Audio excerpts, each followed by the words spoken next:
experiencing the adrenaline. Let's explore.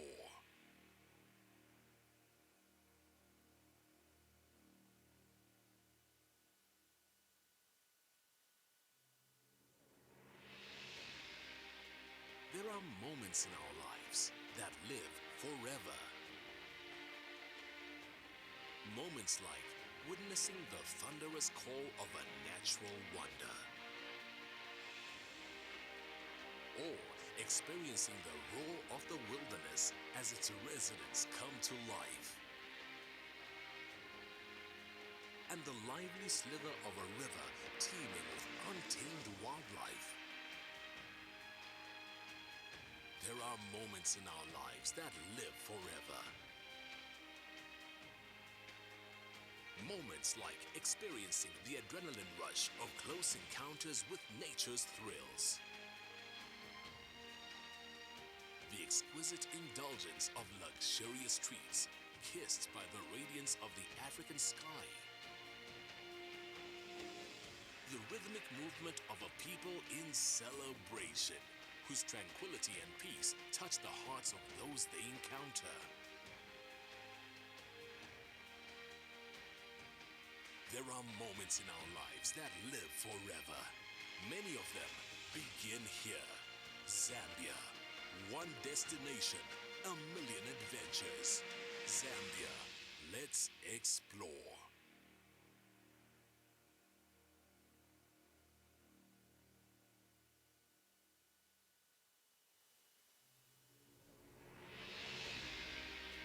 There are moments in our lives that live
Zambia.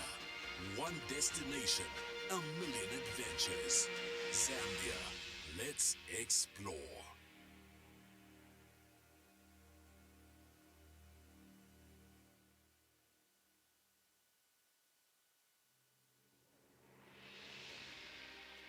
There are moments in our lives that live forever. Moments like witnessing the thunderous call of a natural wonder. Or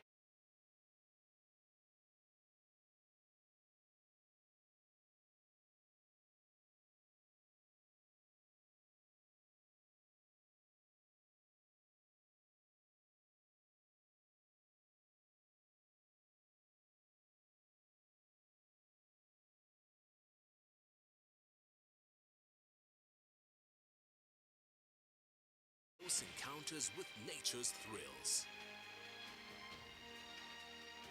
The exquisite indulgence of luxurious treats, kissed by the radiance of the African sky. The rhythmic movement of a people in celebration, whose tranquility and peace touch the hearts of those they encounter. There are moments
adrenaline rush of close encounters with nature's thrills. The exquisite indulgence of luxurious treats, kissed by the radiance of the African sky. The rhythmic movement of a people in celebration, whose tranquility and peace touch the hearts of those they encounter. There are moments in our lives that live forever. Many of them begin here. Zambia. One destination, a million adventures. Zambia. Let's explore.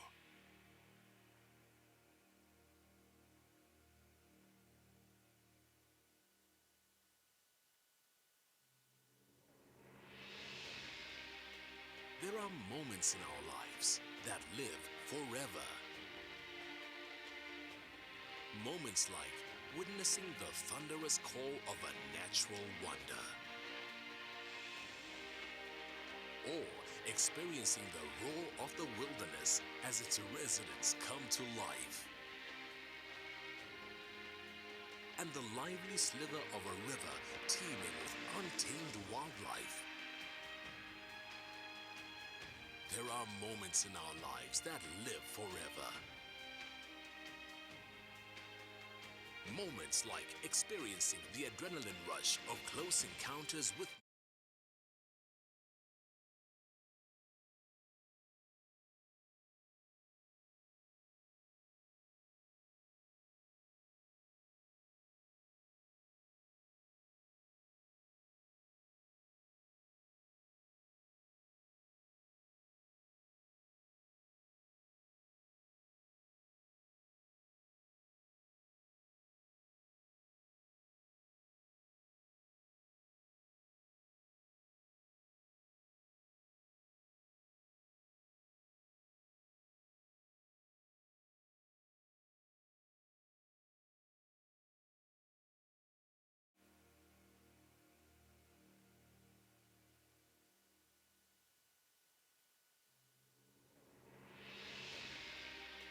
There are moments in our lives that live forever. Moments like witnessing the thunderous call of a natural wonder, or experiencing the roar of the wilderness as its residents come to life, and the lively slither of a river teeming with untamed wildlife. There are moments in our lives that live forever. Moments like experiencing the adrenaline rush of close encounters with nature's thrills. The exquisite indulgence of luxurious treats kissed by the radiance of the African sky. The rhythmic movement of a people in celebration, whose tranquility and peace touch the hearts of those they encounter. There are moments in our lives that live forever. Many of them begin here. Zambia, one destination, a million adventures. Zambia, let's explore.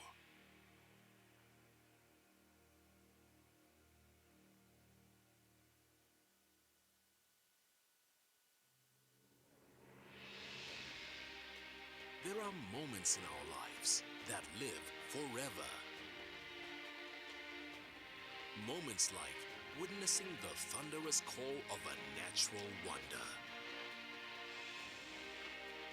or experiencing the roar of the wilderness as its residents come to life.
are moments in our lives that live forever.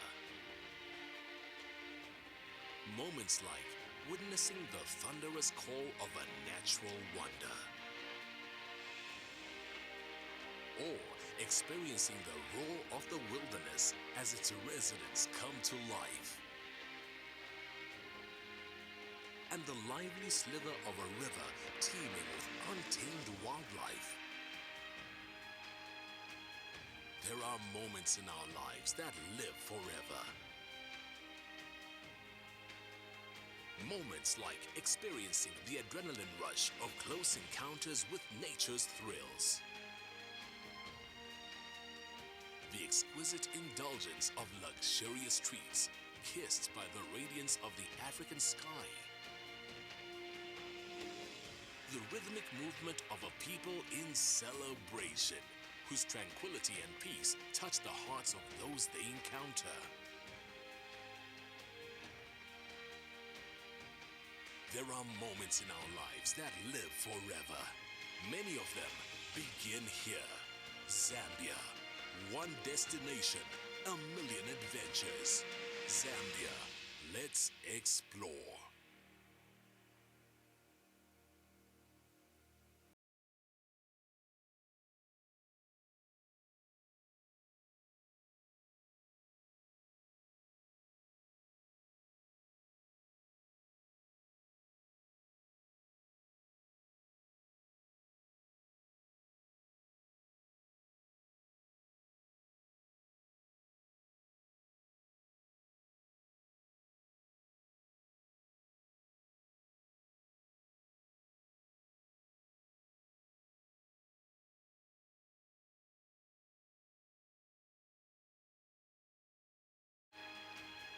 There are moments in our lives that live forever. Moments like experiencing the adrenaline rush of close encounters with nature's thrills. The exquisite indulgence of luxurious treats kissed by the radiance of the African sky. The rhythmic movement of a people in celebration, whose tranquility and peace touch the hearts of those they encounter. There are moments in our lives that live forever. Many of them begin here. Zambia, one destination, a million adventures. Zambia, let's explore.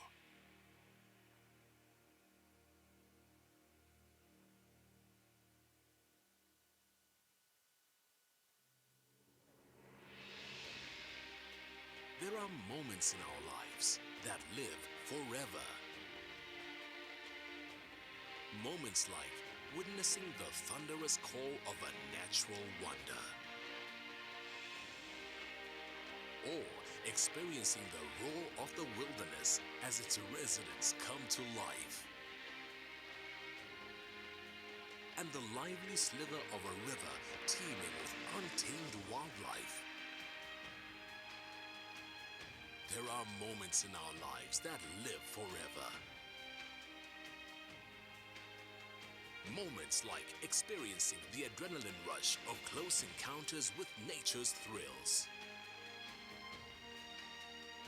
The exquisite indulgence of luxurious treats kissed by the radiance of the African sky. The rhythmic movement of a people in celebration, whose tranquility and peace touch the hearts of those they encounter. There are moments in our lives that live forever. Many of them begin here. Zambia, one destination, a million adventures. Zambia, let's explore.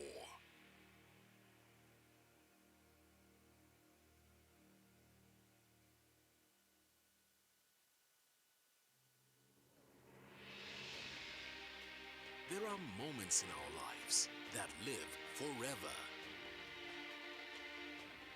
Moments like witnessing the thunderous call of a natural wonder,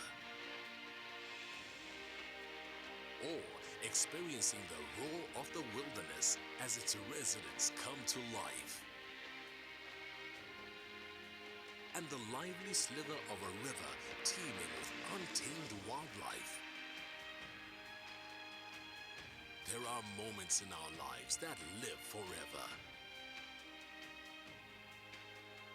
Moments like experiencing the adrenaline rush of close encounters with nature's thrills. The exquisite indulgence of luxurious treats kissed by the radiance of the African sky. The rhythmic movement of a people in celebration, whose tranquility and peace touch the hearts of those they encounter. There are moments in our lives that live forever. Many of them begin here. Zambia, one destination, a million adventures. Zambia, let's explore.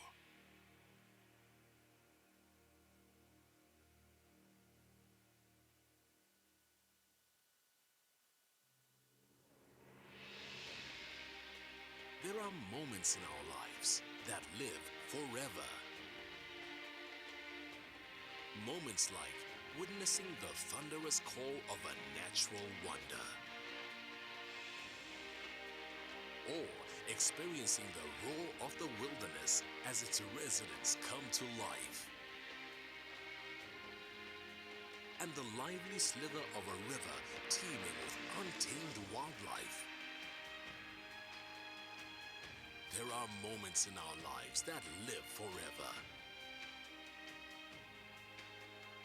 Moments like experiencing the adrenaline rush of close encounters with nature's thrills. The exquisite indulgence of luxurious treats kissed by the radiance of the African sky. The rhythmic movement of a people in celebration, whose tranquility and peace touch the hearts of those they encounter. There are moments in our lives that live forever. Many of them begin here. Zambia, one destination, a million adventures. Zambia, let's explore.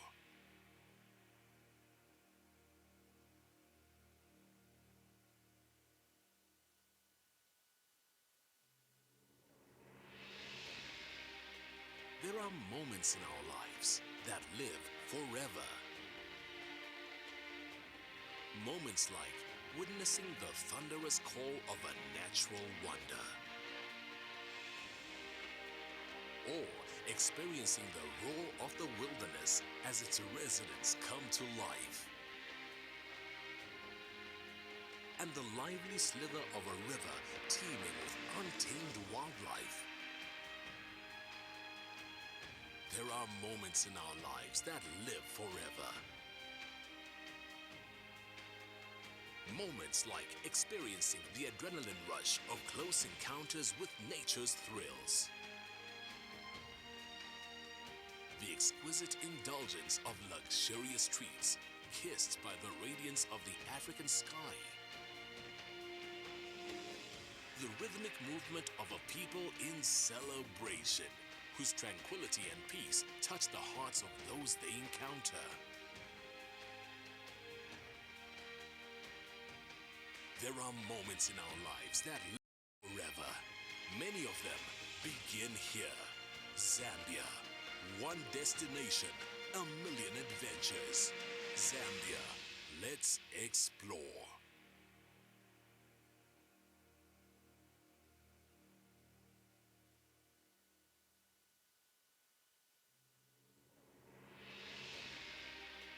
There are moments in our lives that live forever. Moments like witnessing the thunderous call of a natural wonder, or experiencing the roar of the wilderness as its residents come to life, and the lively slither of a river teeming with untamed wildlife. There are moments in our lives that live forever. Moments like experiencing the adrenaline rush of close encounters with nature's thrills. The exquisite indulgence of luxurious treats kissed by the radiance of the African sky. The rhythmic movement of a people in celebration, whose tranquility and peace touch the hearts of those they encounter. There are moments in our lives that live forever. Many of them begin here. Zambia, one destination, a million adventures. Zambia, let's explore.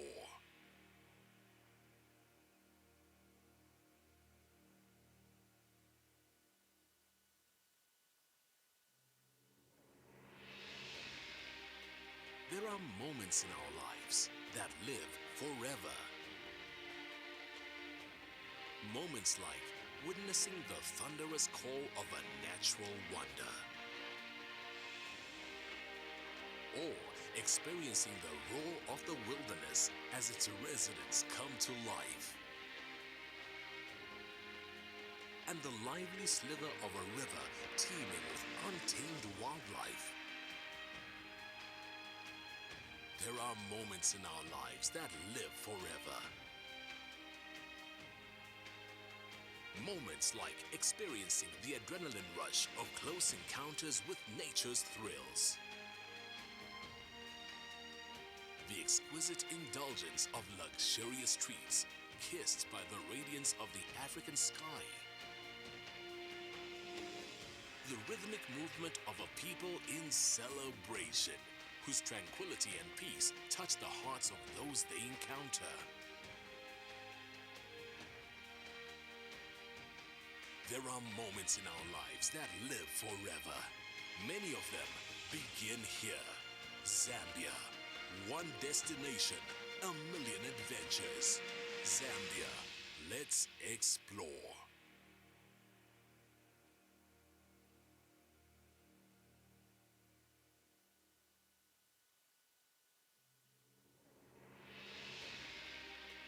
There are moments in our lives that live forever. Moments like witnessing the thunderous call of a natural wonder, or experiencing the roar of the wilderness as its residents come to life, and the lively slither of a river teeming with untamed wildlife. There are moments in our lives that live forever. Moments like experiencing the adrenaline rush of close encounters with nature's thrills. The exquisite indulgence of luxurious treats kissed by the radiance of the African sky.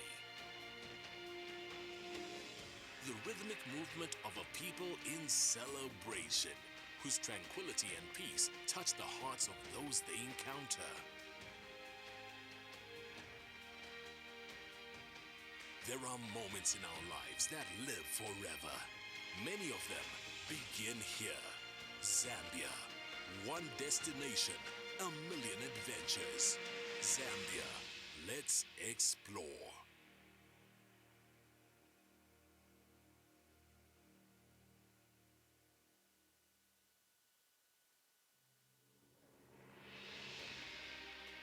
There are moments in our lives that live forever.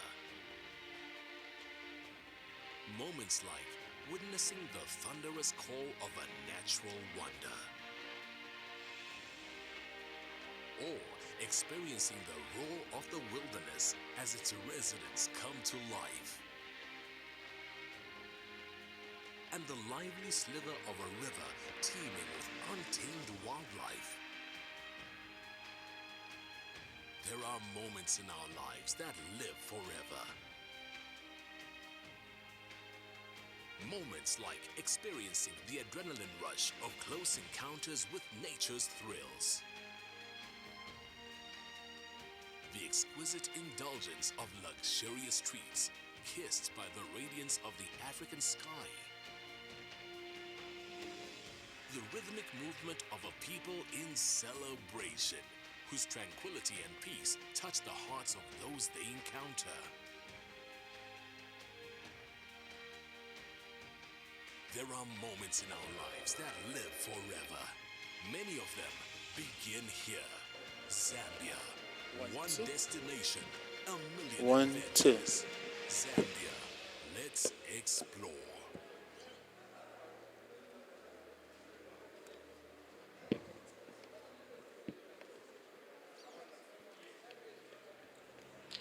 One, two. There are moments in our lives that live forever. Moments like witnessing the thunderous call of a natural wonder, or experiencing the roar of the wilderness as its residents come to life, and the lively slither of a river teeming with untamed wildlife. There are moments in our lives that live forever. Moments like experiencing the adrenaline rush of close encounters with nature's thrills. The exquisite indulgence of luxurious treats, kissed by the radiance of the African sky. The rhythmic movement of a people in celebration. Tranquility and peace touch the hearts of those they encounter. There are moments in our lives that live forever.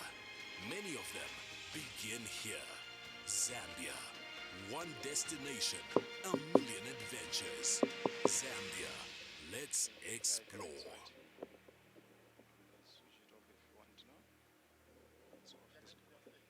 No.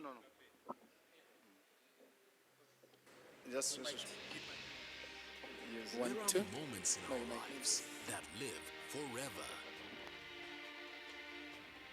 Moments like witnessing the thunderous call of a natural wonder,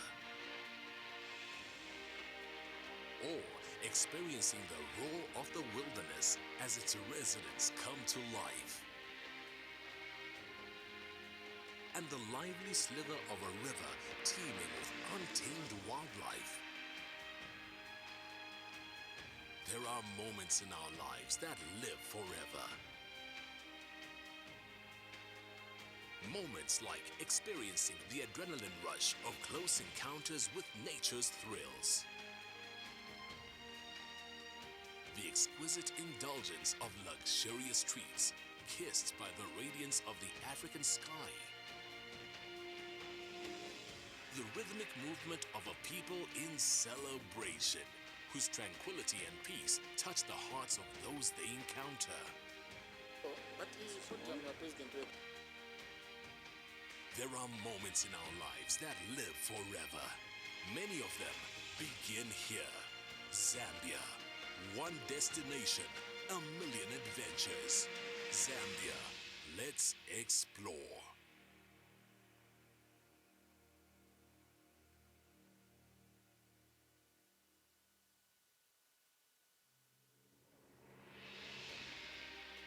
There are moments in our lives that live forever. Moments like witnessing the thunderous call of a natural wonder, or experiencing the roar of the wilderness as its residents come to life, and the lively slither of a river teeming with untamed wildlife. There are moments in our lives that live forever. Moments like experiencing the adrenaline rush of close encounters with nature's thrills. The exquisite indulgence of luxurious treats, kissed by the radiance of the African sky. The rhythmic movement of a people in celebration, whose tranquility and peace touch the hearts of those they encounter. There are moments in our lives that live forever. Many of them begin here. Zambia, one destination, a million adventures. Zambia, let's explore.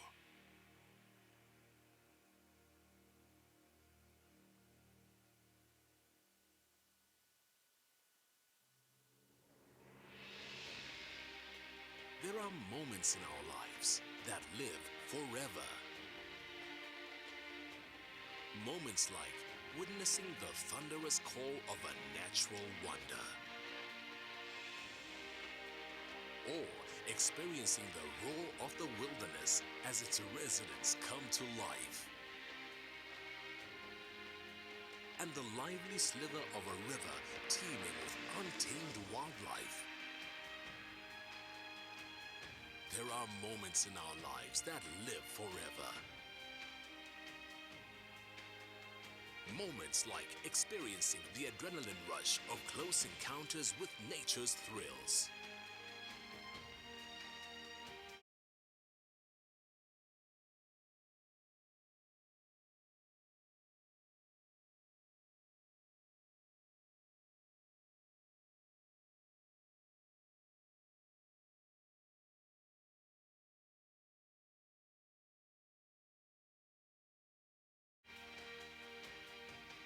There are moments in our lives that live forever. Many of them begin here. Zambia, one destination, a million adventures. Zambia, let's explore.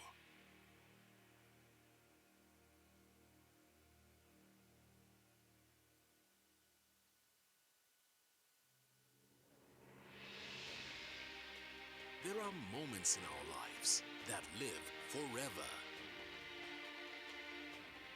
Moments like witnessing the thunderous call of a natural wonder,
Zambia, one destination, a million adventures. Zambia, let's explore.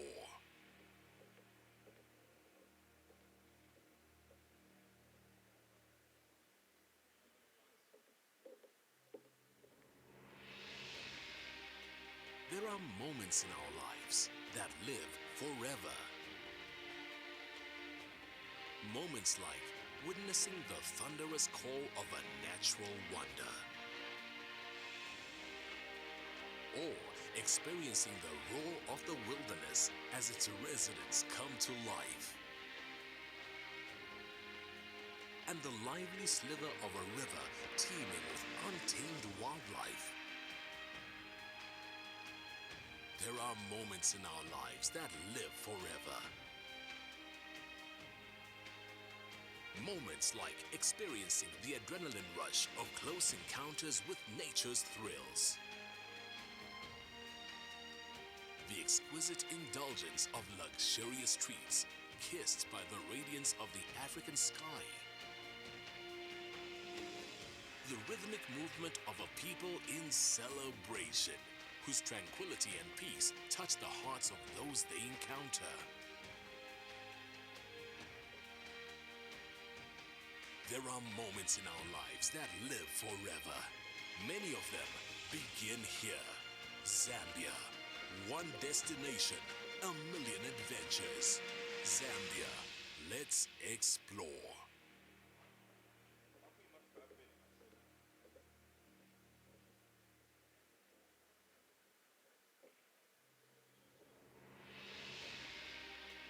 There are moments in our lives that live forever. Moments like witnessing the thunderous call of a natural wonder, or experiencing the roar of the wilderness as its residents come to life, and the lively slither of a river teeming with untamed wildlife. There are moments in our lives that live forever. Moments like experiencing the adrenaline rush of close encounters with nature's thrills. The exquisite indulgence of luxurious treats, kissed by the radiance of the African sky. The rhythmic movement of a people in celebration, whose tranquility and peace touch the hearts of those they encounter. There are moments in our lives that live forever. Many of them begin here. Zambia, one destination, a million adventures. Zambia, let's explore.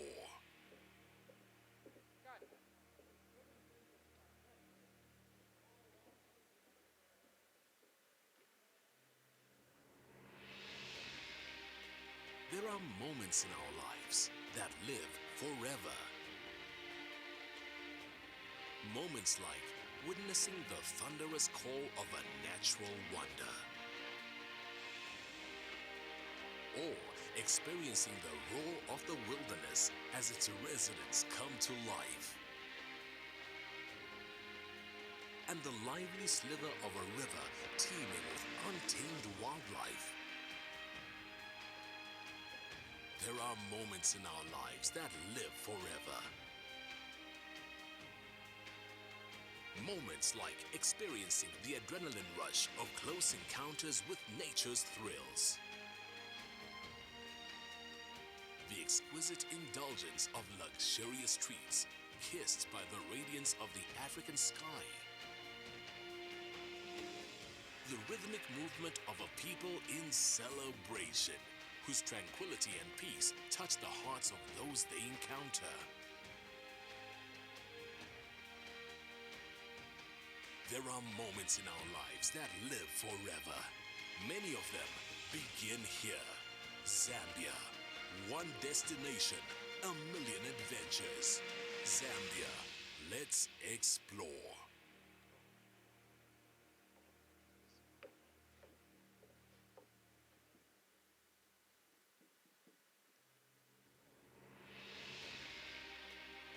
are moments in our lives that live forever. Moments like witnessing the thunderous call of a natural wonder,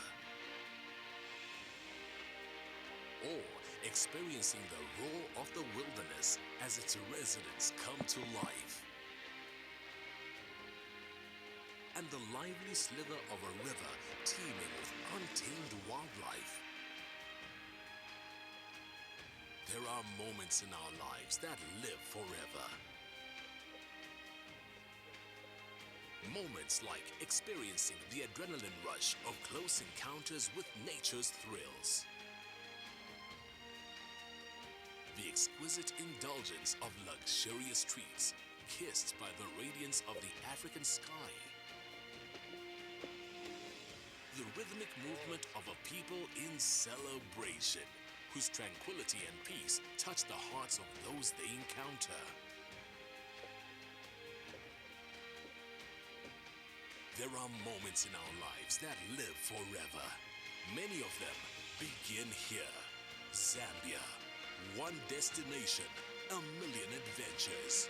Zambia, let's explore.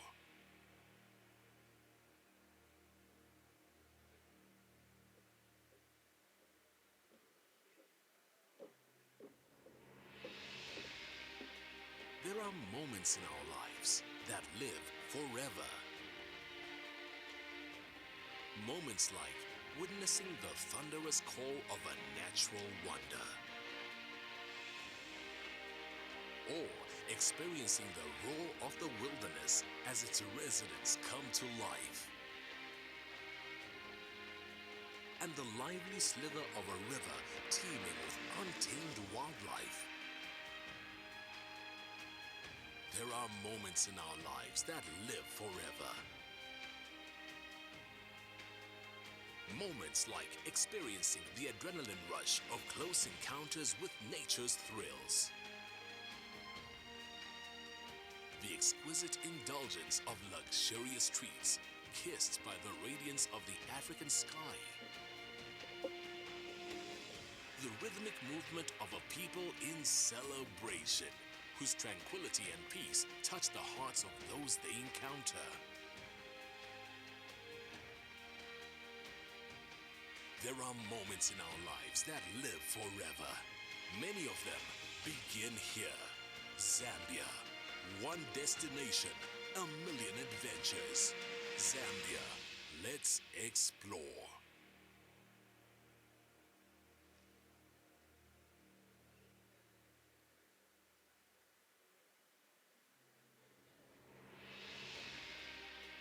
There are moments in our lives that live forever. Moments like witnessing the thunderous call of a natural wonder, or experiencing the roar of the wilderness as its residents come to life, and the lively slither of a river teeming with untamed wildlife. There are moments in our lives that live forever. Moments like experiencing the adrenaline rush of close encounters with nature's thrills. The exquisite indulgence of luxurious treats kissed by the radiance of the African sky. The rhythmic movement of a people in celebration, whose tranquility and peace touch the hearts of those they encounter. There are moments in our lives that live forever. Many of them begin here. Zambia, one destination, a million adventures. Zambia, let's explore.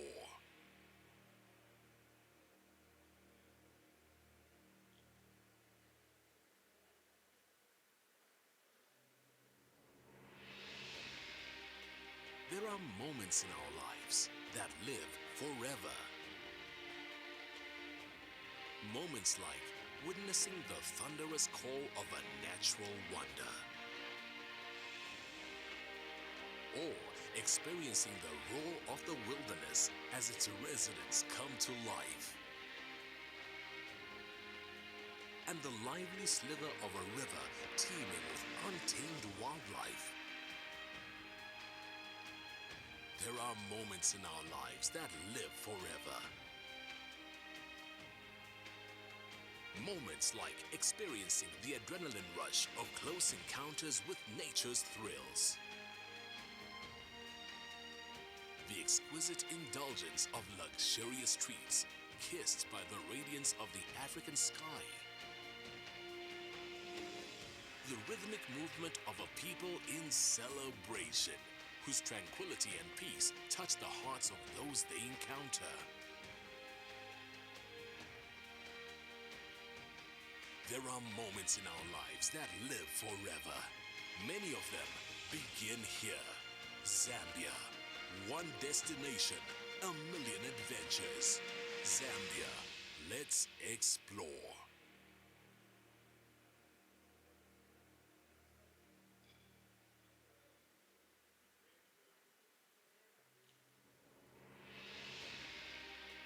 There are moments in our lives that live forever.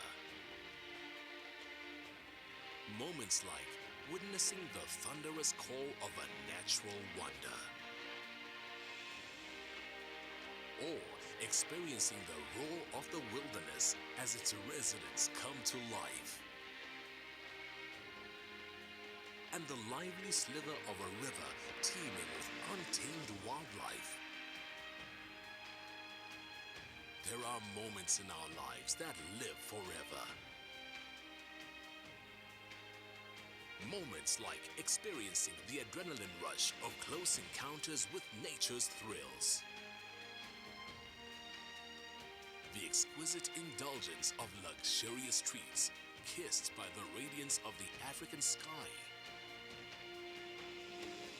The rhythmic movement of a people in celebration, whose tranquility and peace touch the hearts of those they encounter. There are moments in our lives that live forever. Many of them begin here. Zambia, one destination, a million adventures. Zambia, let's explore.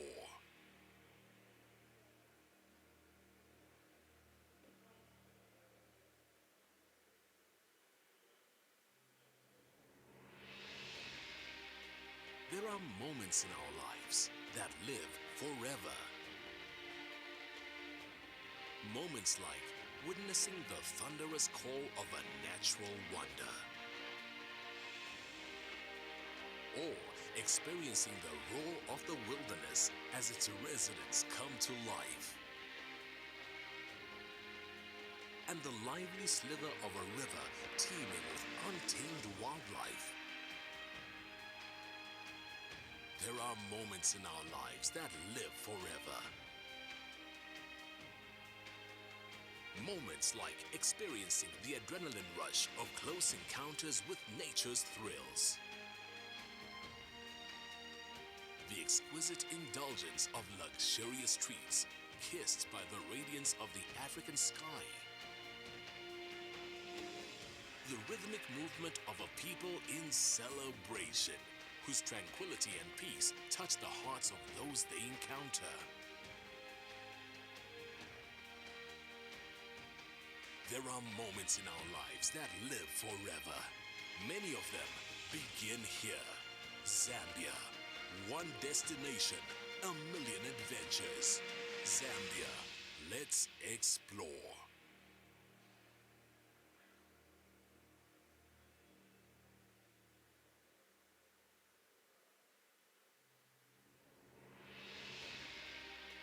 There are moments in our lives that live forever. Moments like witnessing the thunderous call of a natural wonder.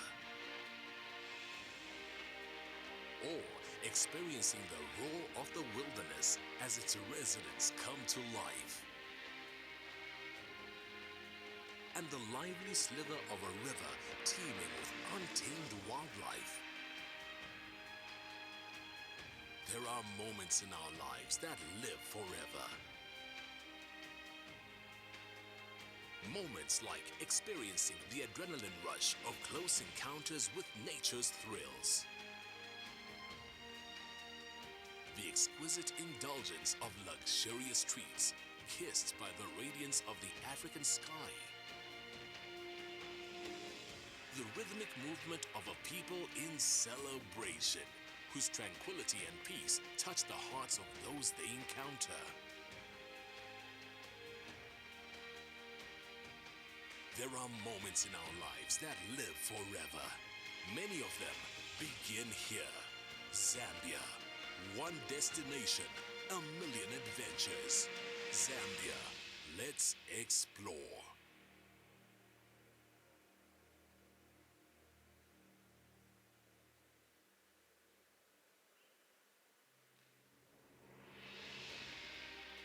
There are moments in our lives that live forever. Moments like witnessing the thunderous call of a natural wonder, or experiencing the roar of the wilderness as its residents come to life, and the lively slither of a river teeming with untamed wildlife.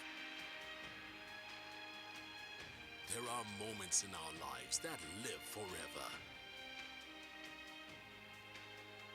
Moments like experiencing the adrenaline rush of close encounters with nature's thrills. The exquisite indulgence of luxurious treats kissed by the radiance of the African sky. The rhythmic movement of a people in celebration, whose tranquility and peace touch the hearts of those they encounter. There are moments in our lives that live forever. Many of them begin here. Zambia, one destination, a million adventures.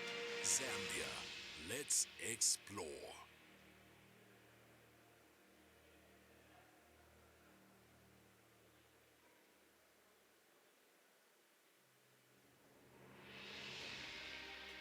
There are moments in our lives that live forever.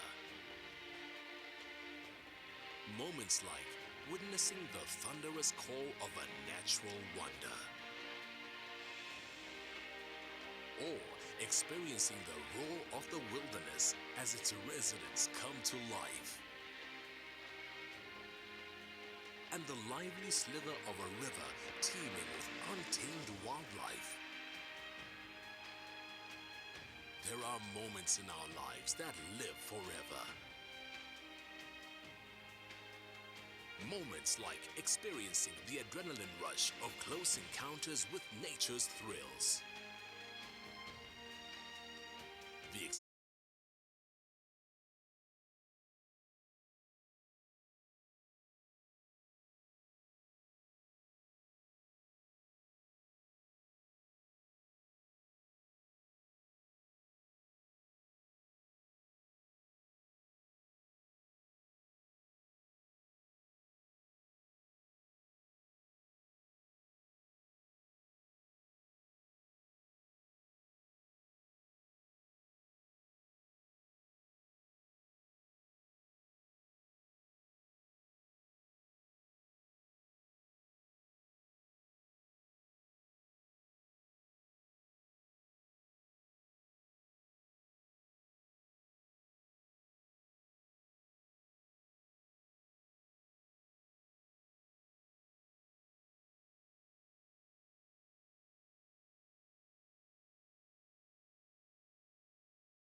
celebration, whose tranquility and peace touch the hearts of those they encounter. There are moments in our lives that live forever. Many of them begin here. Zambia, one destination, a million adventures.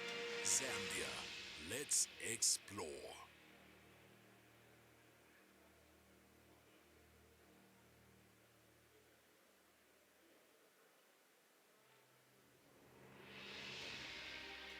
There are moments in our lives that live forever.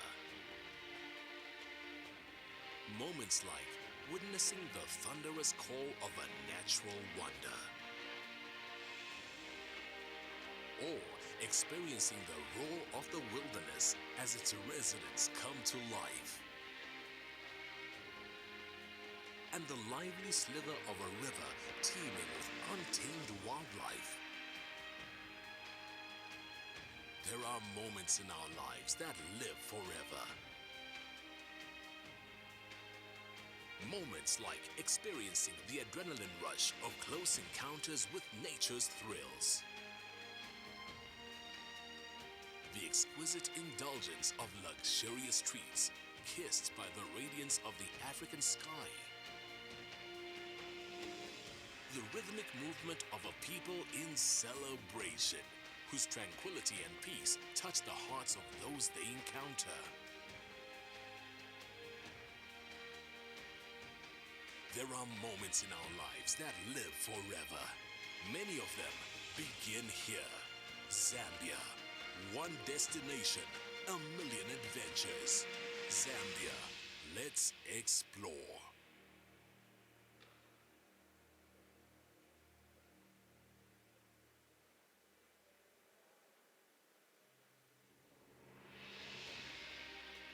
There are moments in our lives that live forever.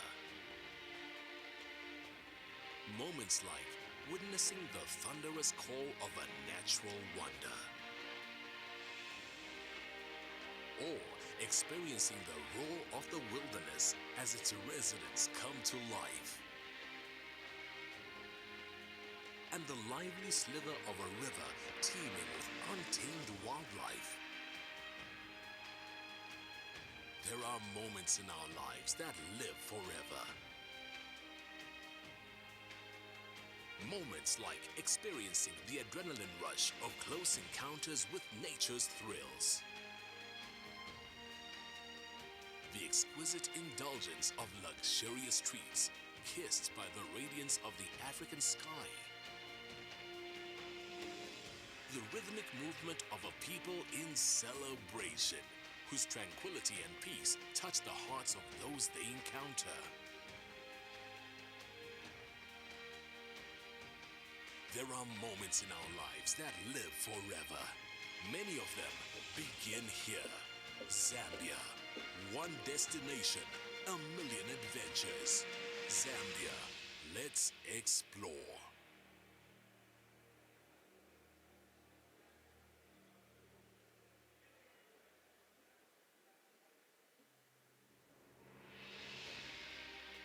There are moments in our lives that live forever.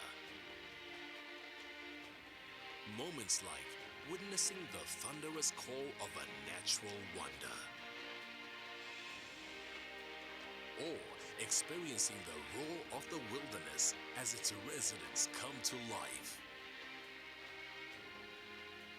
and the lively slither of a river teeming with untamed wildlife.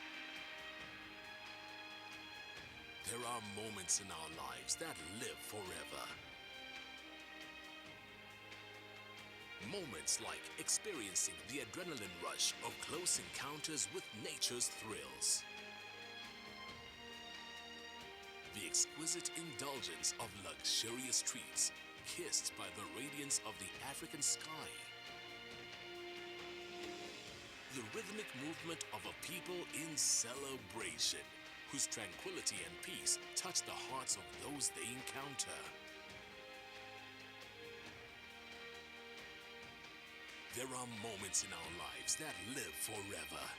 Many of them begin here. Zambia.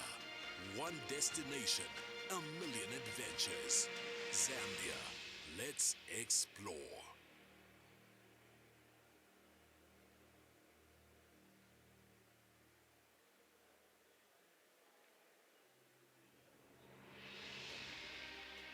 There are moments in our lives that live forever. Moments like witnessing the thunderous call of a natural wonder, or experiencing the roar of the wilderness as its residents come to life, and the lively slither of a river teeming with untamed wildlife. There are moments in our lives that live forever. Moments like experiencing the adrenaline rush of close encounters with nature's thrills. The exquisite indulgence of luxurious treats kissed by the radiance of the African sky.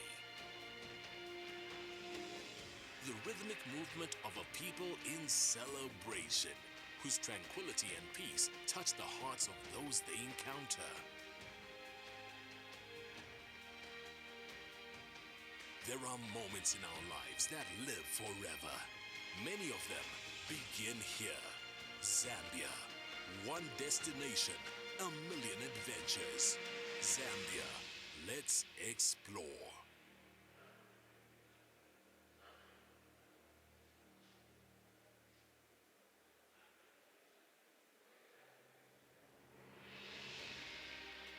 There are moments in our lives that live forever.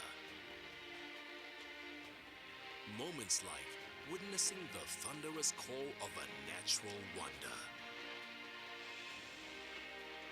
or experiencing the roar of the wilderness as its residents come to life, and the lively slither of a river teeming with untamed wildlife. There are moments in our lives that live forever. Moments like experiencing the adrenaline rush of close encounters with nature's thrills. The exquisite indulgence of luxurious treats kissed by the radiance of the African sky. The rhythmic movement of a people in celebration, whose tranquility and peace touch the hearts of those they encounter. There are moments in our lives that live forever. Many of them begin here. Zambia. One destination, a million adventures. Zambia. Let's explore.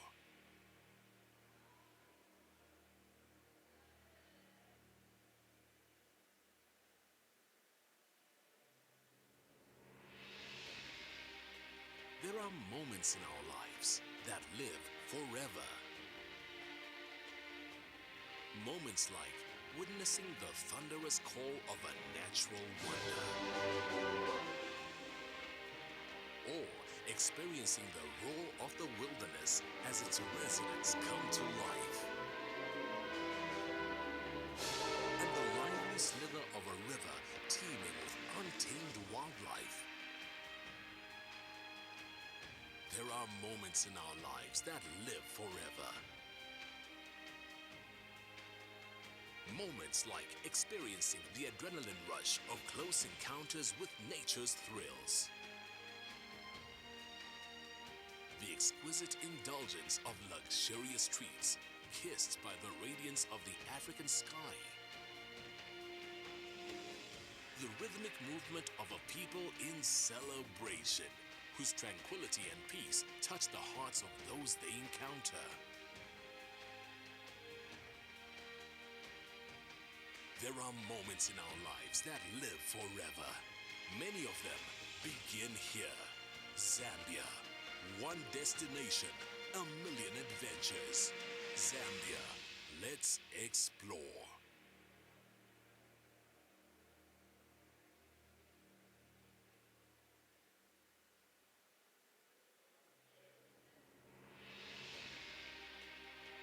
moments in our lives that live forever.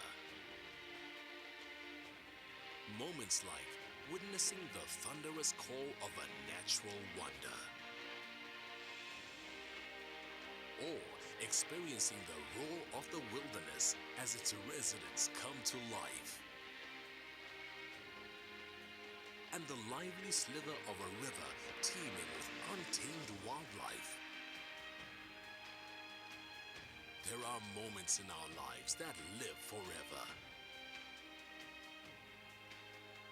Moments like experiencing the adrenaline rush of close encounters with nature's thrills. The exquisite indulgence of luxurious treats kissed by the radiance of the African sky. The rhythmic movement of a people in celebration, whose tranquility and peace touch the hearts of those they encounter. There are moments in our lives that live forever. Many of them begin here. Zambia, one destination, a million adventures. Zambia, let's explore.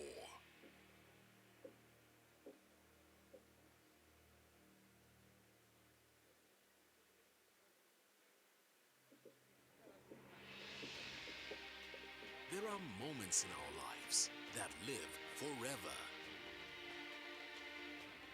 Moments like witnessing the thunderous call of a natural wonder,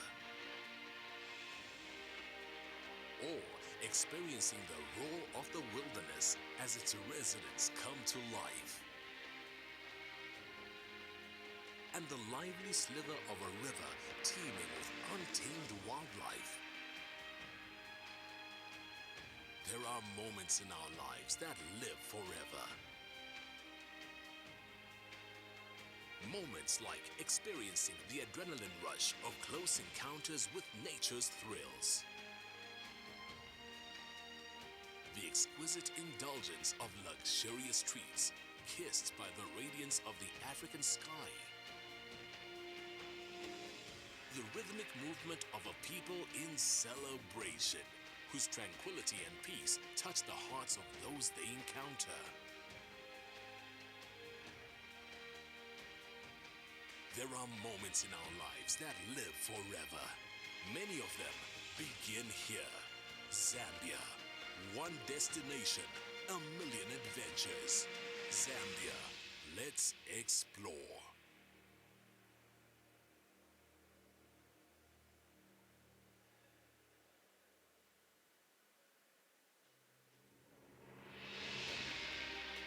There are moments in our lives that live forever. Moments like witnessing the thunderous call of a natural wonder, or experiencing the roar of the wilderness as its residents come to life, and the lively slither of a river teeming with untamed wildlife.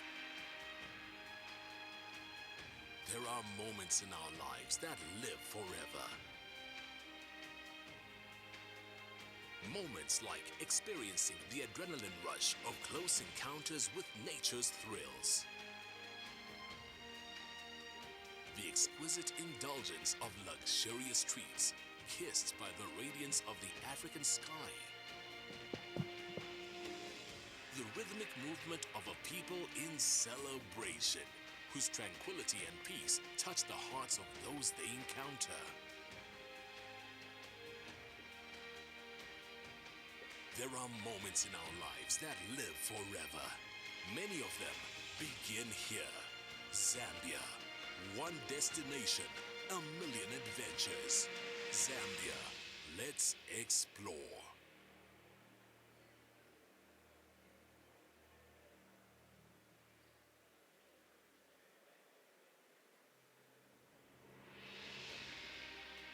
There are moments in our lives that live forever. Moments like witnessing the thunderous call of a natural wonder, or experiencing the roar of the wilderness as its residents come to life. And the lively slither of a river teeming with untamed wildlife. There are moments in our lives that live forever. Moments like experiencing the adrenaline rush of close encounters with nature's thrills. The exquisite indulgence of luxurious treats kissed by the radiance of the African sky. The rhythmic movement of a people in celebration, whose tranquility and peace touch the hearts of those they encounter.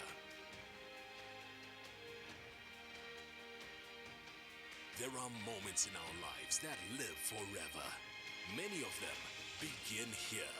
Zambia, one destination, a million adventures. Zambia, let's explore.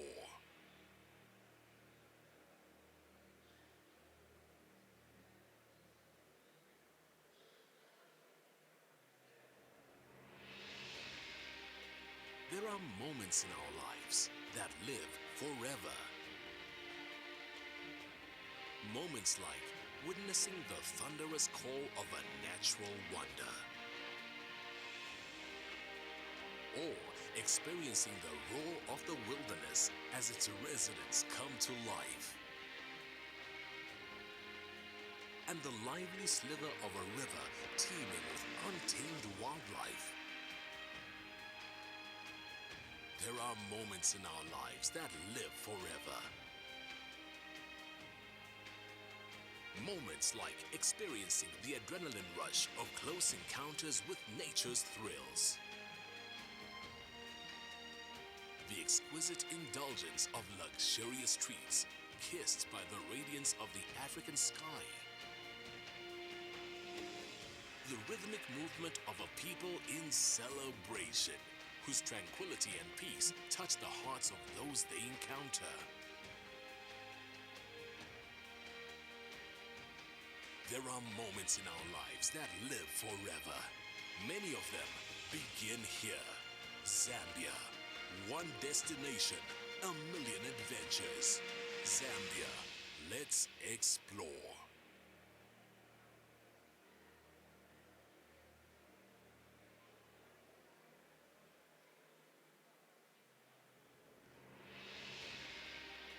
There are moments in our lives that live forever.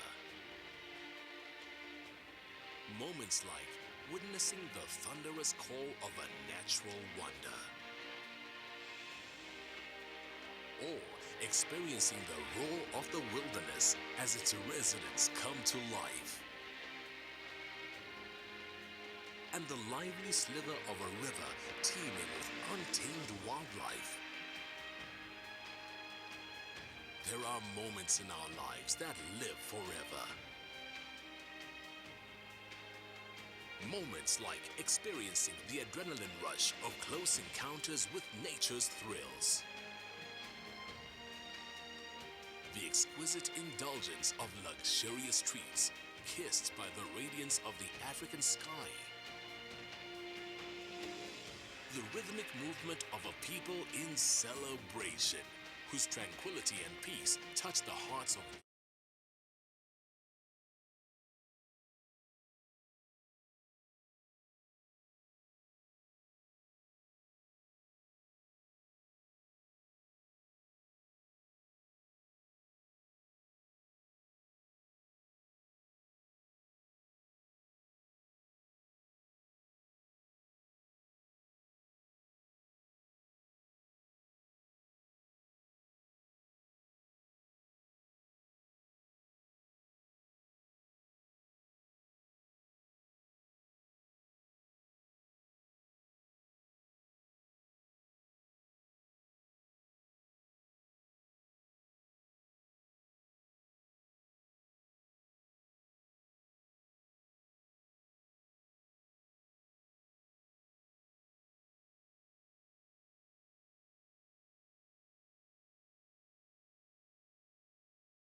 Moments like experiencing the adrenaline rush of close encounters with nature's thrills. The exquisite indulgence of luxurious treats, kissed by the radiance of the African sky. The rhythmic movement of a people in celebration, whose tranquility and peace touch the hearts of those they encounter. There are moments in our lives that live forever. Many of them begin here. Zambia, one destination, a million adventures. Zambia, let's explore.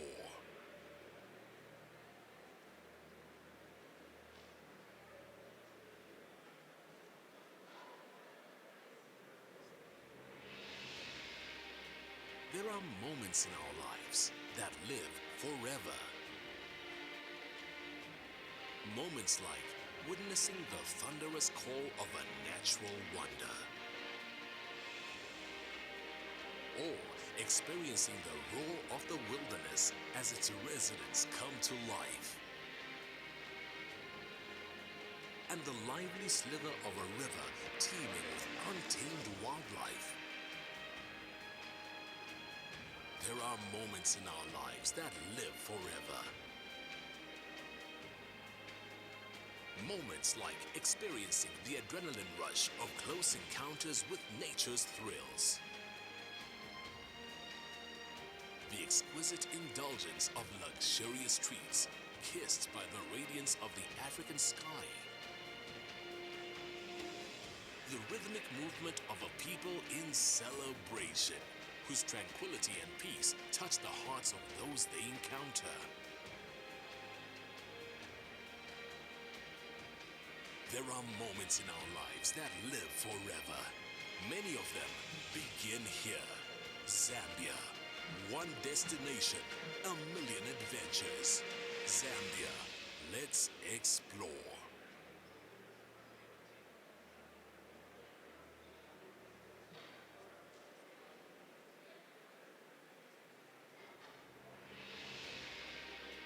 There are moments in our lives that live forever. Moments like witnessing the thunderous call of a natural wonder, or experiencing the roar of the wilderness as its residents come to life, and the lively slither of a river teeming with untamed wildlife.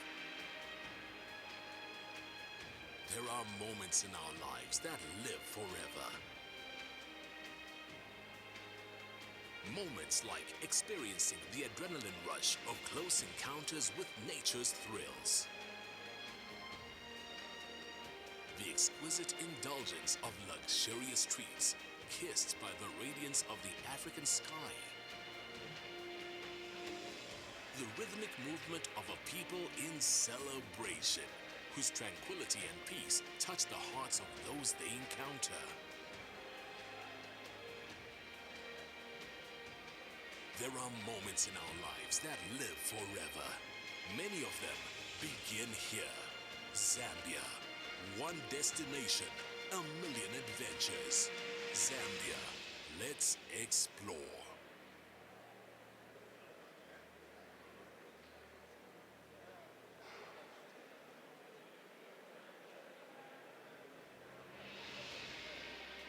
There are moments in our lives that live forever. Moments like witnessing the thunderous call of a natural wonder, or experiencing the roar of the wilderness as its residents come to life, and the lively slither of a river teeming with untamed wildlife. There are moments in our lives that live forever. Moments like experiencing the adrenaline rush of close encounters with nature's thrills. The exquisite indulgence of luxurious treats, kissed by the radiance of the African sky. The rhythmic movement of a people in celebration, whose tranquility and peace touch the hearts of those they encounter. There are moments in our lives that live forever. Many of them begin here. Zambia, one destination, a million adventures. Zambia, let's explore.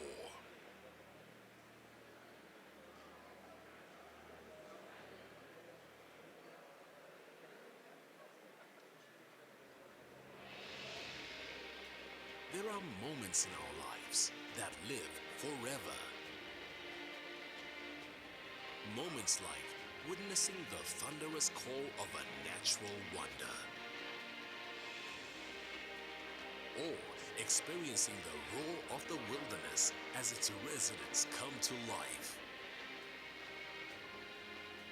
and the lively slither of a river teeming with untamed wildlife. There are moments in our lives that live forever. Moments like experiencing the adrenaline rush of close encounters with nature's thrills. The exquisite indulgence of luxurious treats, kissed by the radiance of the African sky. The rhythmic movement of a people in celebration, whose tranquility and peace touch the hearts of those they encounter. There are moments in our lives that live forever. Many of them begin here. Zambia, one destination, a million adventures. Zambia, let's explore.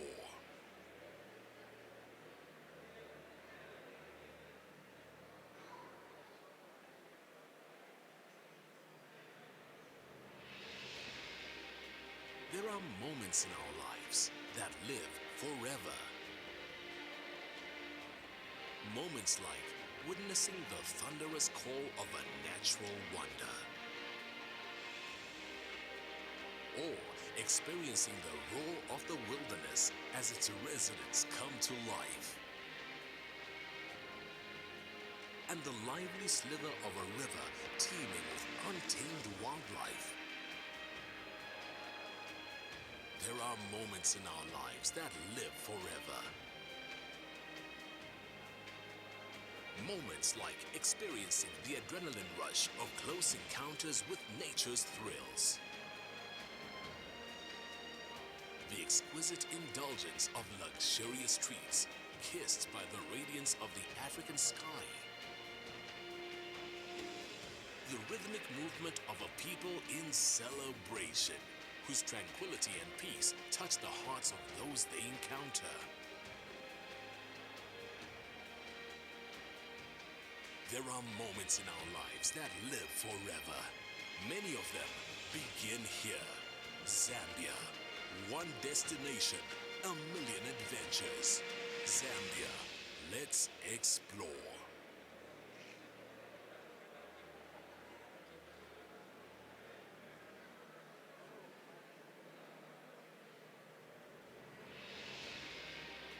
There are moments in our lives that live forever. Moments like witnessing the thunderous call of a natural wonder, or experiencing the roar of the wilderness as its residents come to life, and the lively slither of a river teeming with untamed wildlife. There are moments in our lives that live forever. Moments like experiencing the adrenaline rush of close encounters with nature's thrills. The exquisite indulgence of luxurious treats, kissed by the radiance of the African sky. The rhythmic movement of a people in celebration, whose tranquility and peace touch the hearts of those they encounter. There are moments in our lives that live forever. Many of them begin here. Zambia, one destination, a million adventures. Zambia, let's explore.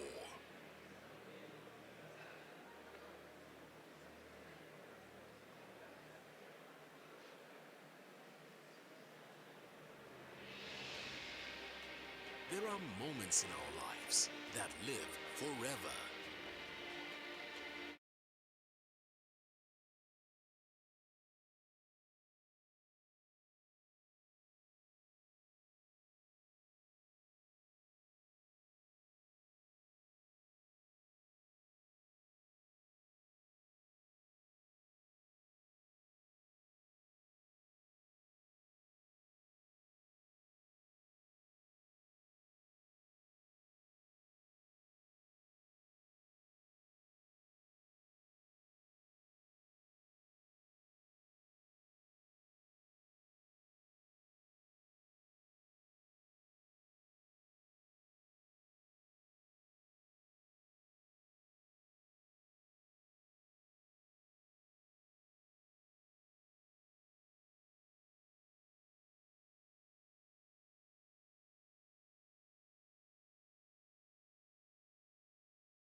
one destination, a million adventures. Zambia, let's explore.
Delegates, ladies and gentlemen, I want to take this opportunity to very warmly welcome you this evening.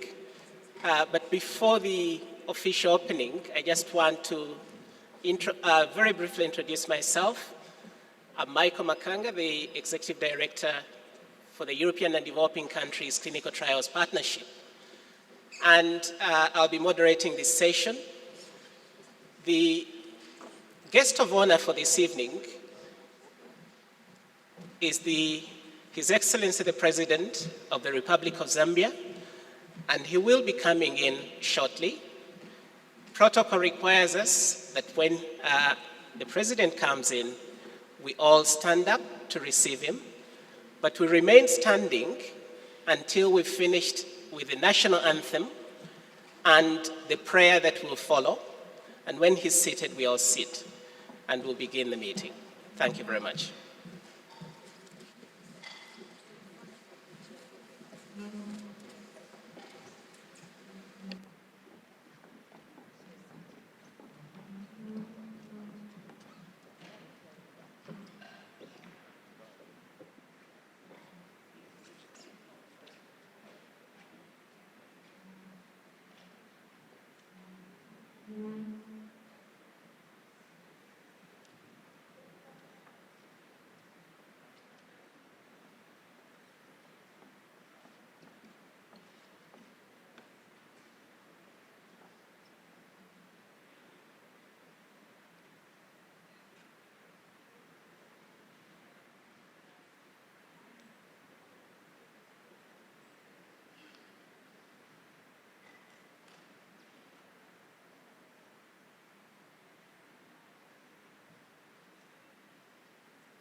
Shall we bow our heads and pray? Our gracious loving Father, we thank you for this wonderful time that you have granted unto us in this great nation. Father, we pray that God Almighty, you will continue to guide us in everything that will be done, O Lord. Grant wisdom to the delegates who are participating in this important forum. We pray that God Almighty, you alone, O God, who knows everything, Father, shall grant them wisdom and protection, O Master, during this period. Father, thank you for the grace that is sufficient, O God, to carry us through, Lord, in all the proceedings. We pray, committing everything in your capable hands. In Jesus' mighty name we pray. Amen.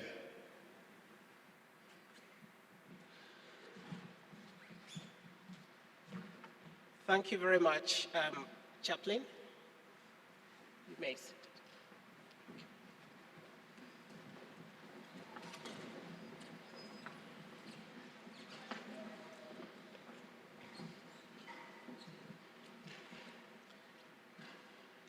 Your Excellency, the President of the Republic of Zambia, Honorable Ministers,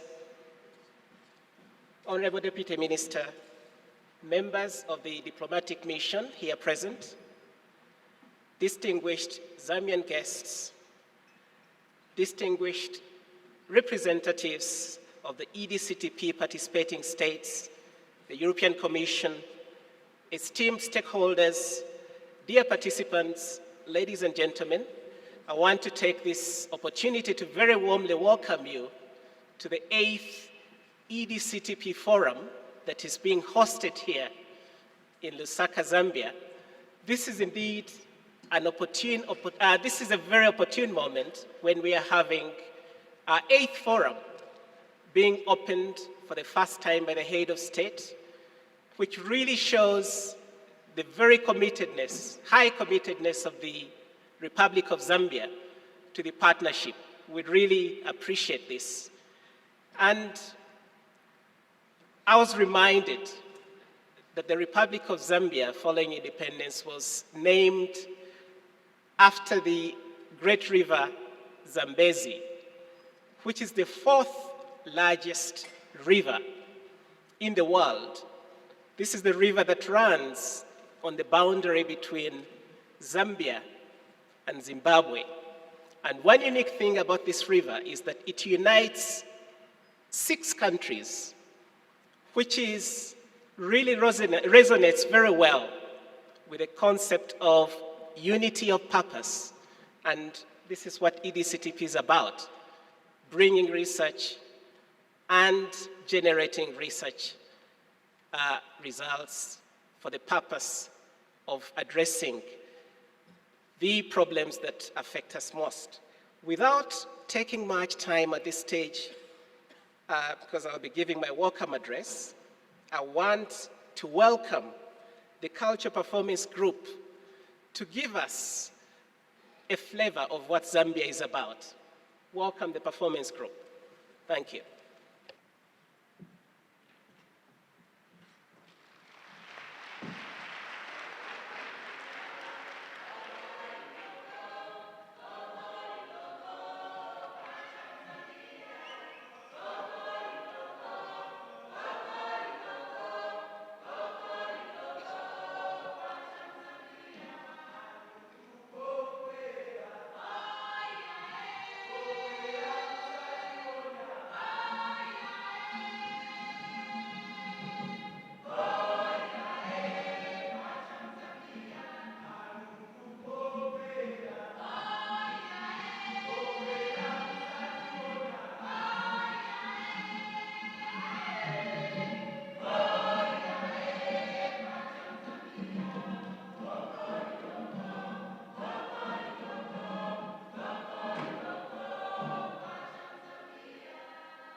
Wow. Great thanks to our entertainment group. And at this point, Your Excellency and honorable ministers and all colleagues and friends, all protocols observed, allow me to say a few words on behalf of EDCTP and on behalf of the organizing and program committee And on behalf of the local organizing committees, I want, first of all, to thank you for all that you've done and for coming, honoring us to be here. It is a great pleasure to welcome you to the 8th EDCTP Forum. This biennial conference brings together researchers, policymakers, and many other stakeholders for a common purpose: the fight against poverty-related and infectious diseases that are a burden to many populations in sub-Saharan Africa. To lift this burden, to improve the health of the affected populations, we need research for health. However, new or improved medical interventions alone are not enough. We also need to ensure that the results that come out of this research inform national and international health policies and practice. The theme of this forum points to this important challenge. The theme is defeating poverty-related diseases, defeating poverty-related and neglected diseases in Africa, harnessing research for evidence-informed policies. EDCTP is committed to defeating poverty-related infectious diseases.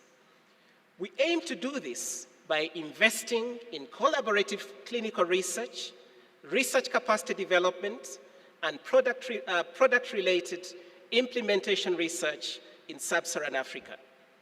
Our second program, which is supported by the European Union and the EDCTP participating states, will run till 2024 and offers rich opportunities to achieve these objectives. Allow me at this point to briefly point out some of these opportunities. First, the program has an expanded scope that covers all phases of clinical trials, evaluating diagnostics, drugs, microbicides, and vaccines. It continues to cover HIV, tuberculosis, and malaria, and now also includes many neglected infectious diseases, diarrheal diseases, lower respiratory tract infections, and emerging infections that are of particular relevance to Africa, such as Ebola and yellow fever. Secondly, the implementation of this diversified portfolio is guided by a very strong practical focus. Our priorities take on high priority clinical challenges and questions that are directly relevant for health policy making. Our goal is to ensure that research results feed directly into policy and practice. Our goal is to bridge the gap between research and policy making to ensure maximum public health benefit. Most importantly, a fundamentally new opportunity results from the governance of the program of EDCTP. EDCTP demonstrates a true partnership between African and European countries. The program is governed through the EDCTP General Assembly, in which all members have an equal say. And this includes the Republic of Zambia. The African and European co-ownership of the program creates a great opportunity to align the program with African priorities. At this forum, a high-level meeting will take place, which involves policymakers from Africa, from Europe, and beyond. We want to share perspectives and experiences in order to demonstrate the value of EDCTP, what EDCTP can add to African countries through facilitation of research uptake and rapid translation of results into health policy and practice. We are cognizant of the fact that Africa as a region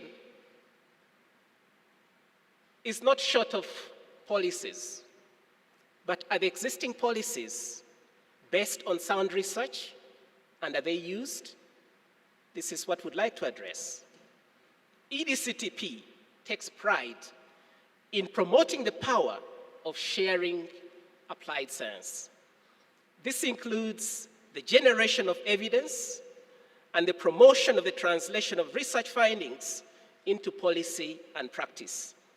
As we scale up investments in highly collaborative research to fight poverty-related and infectious diseases, we can confidently expect high-impact results, which will have a higher chance of informing policy and practice in Africa. Health is wealth, and this is true for all of us.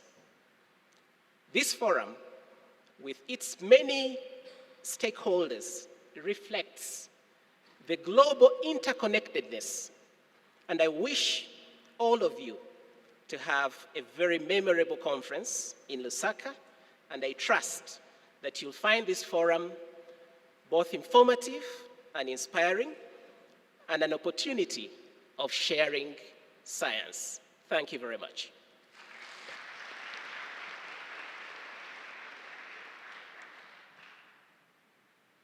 At this moment, I would like to take the opportunity to invite the chair of the EDCTP Board and General Assembly, Dr. Mark Palmer, to say a few words. Welcome, Doc.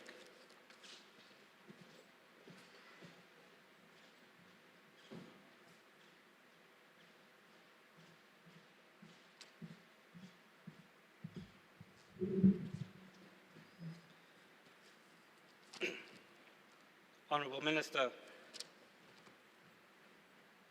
Your Excellency, Honourable Ministers, distinguished representatives of government, distinguished guests, ladies and gentlemen, on behalf of the General Assembly of EDCTP, I would like to welcome everybody here to this 8th Forum of the European and Developing Countries Clinical Trials Partnership. I would also like to take the opportunity on behalf of the Assembly to heartfully thank the Government of Zambia for hosting this forum, for the support that we have had, in particular from the Ministry of Health and from the Honourable Minister Lure, for all of the efforts of the local organising committee, and of course all of the staff at EDCTP Secretariat who have helped in putting this forum meeting together. Now, many of you have a good understanding of EDCTP. Some of you have been working with or have been funded by EDCTP over many years, but others of you are perhaps less familiar with the work that we do and how we operate. And so what I'm going to do in the next few minutes is just explain a little bit about how EDCTP works, who we are and what we are. Now, I think there is a slide presentation. I'm not sure which button I'm supposed to press to make it work. If it doesn't work, then I won't use the slides, but maybe the person who... Oh, it's here. Excellent. So,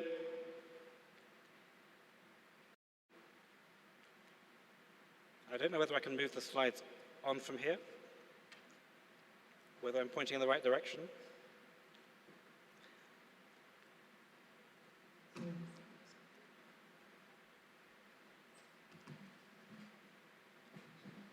We didn't rehearse this bit beforehand, so I apologize for the...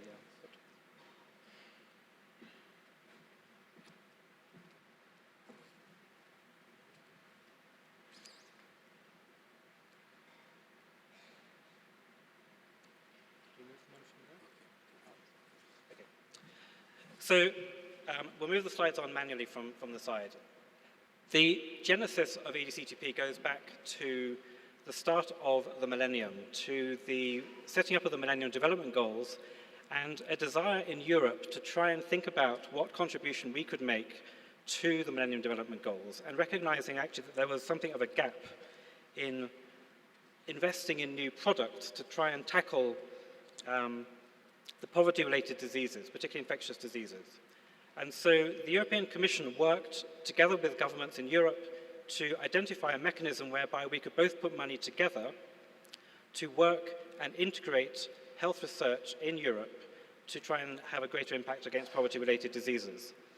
And out of this came the concept of working particularly with developing countries, and in the ultimate manifestation, working with sub-Saharan Africa as a partnership to try and accelerate the development of new drugs, diagnostics, vaccines to treat or prevent disease.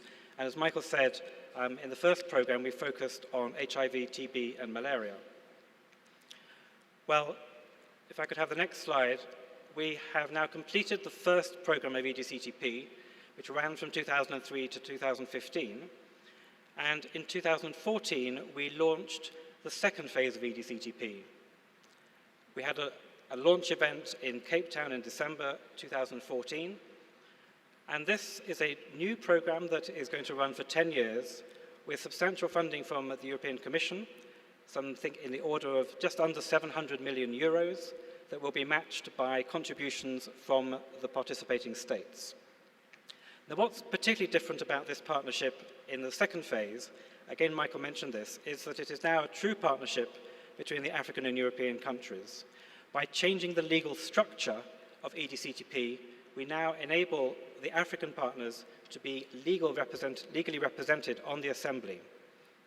And this has meant that we get a much greater opportunity to listen to the health demands in Africa and the research opportunities, and to hear from the African researchers on the Assembly how we can really drive this agenda forward together. We've expanded the remit of the program to go beyond HIV, TB, and malaria to include neglected tropical diseases, respiratory disease and diarrheal disease, and other diseases of relevance to sub-Saharan Africa. We also want to ensure that health research is coupled to building capacity in Africa so that the legacy of EDCTP goes beyond just the studies that we can do during the years that we are funding it. We want to ensure that there is a long-lasting platform for research, an infrastructure that is capable of surviving, if you like, beyond the program, but which is building on the platform that we built in the first phase. So the next slide just shows who these partners are graphically. In fact, there's 15 countries in Europe. For technical reasons to do with politics in Europe, unfortunately, Switzerland, who has been a full and active member of the of EDCTP, has to be called an aspirant member. So technically there's 14, but really there's 15 European countries working together with 14 African countries. And as I mentioned, around this association, we are now all equal partners. Now that map shows the representatives on the Assembly. Of course, there are many African countries who participate in the program, researchers who have received funds and who are active in the program, probably at least double that number. Nearly 30 countries have participated in the first program. So the whole of Africa participates. At the moment, only perhaps half of Africa is at the table with us, and we would certainly welcome more participation from more countries, and we will be working over the next few years to try and bring more countries around the table to share their experience with us. Now, the next slide shows that the representatives of these countries are quite diverse. Some of them are from ministries, some of them are from funding agencies, others from institutes or research foundations that have been mandated by governments to represent them around the table.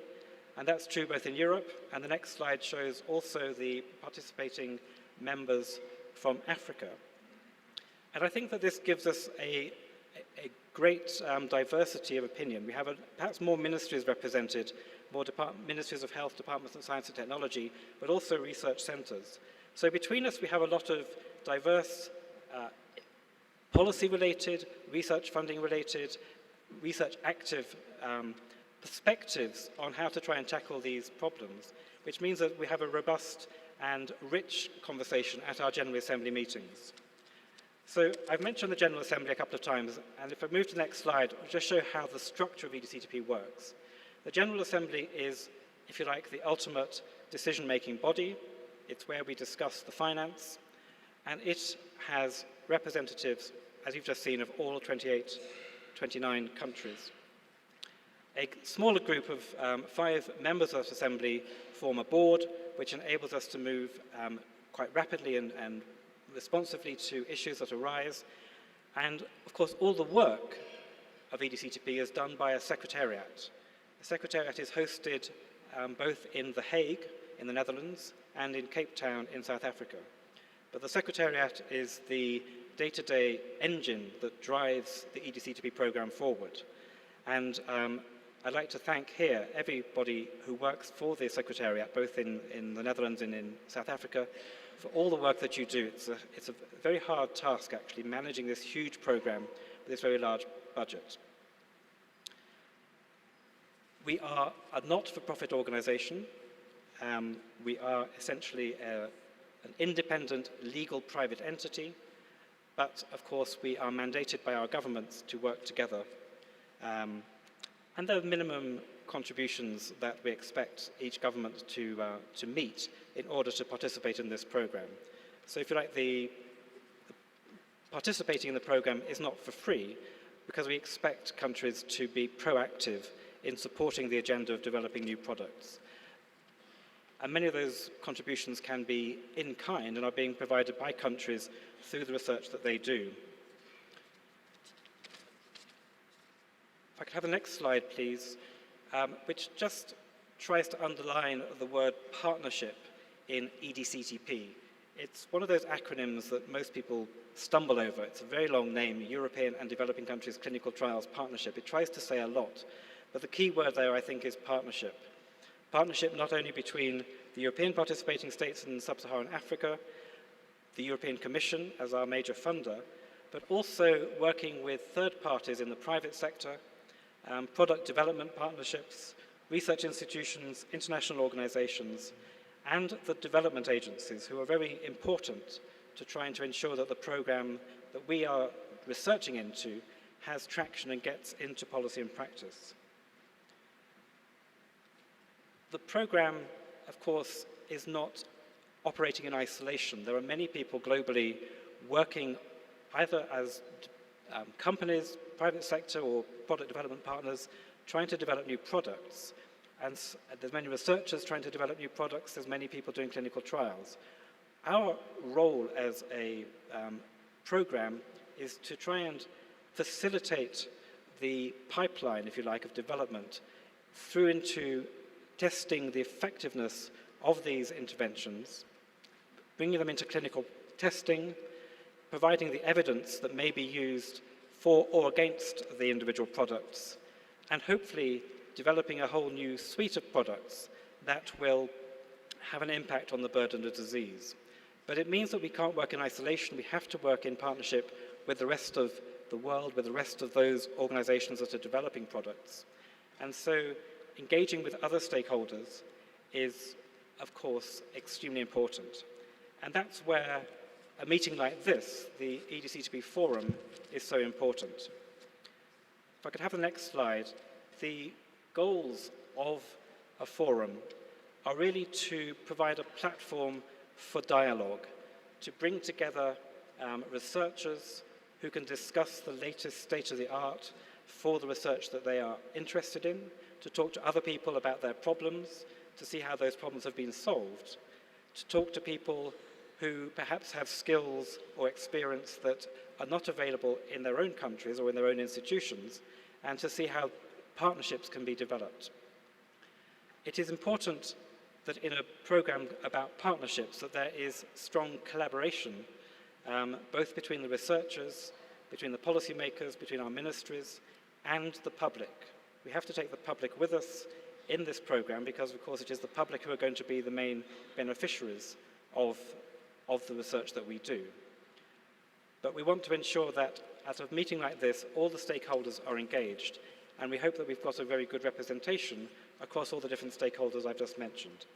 So if I could have the next slide, I think the objectives are therefore fairly straightforward: to provide an opportunity to share research, to share research agendas, to share experience about how to build capacity, to develop multidisciplinary research opportunities, to work with product development partners to tackle poverty-related diseases.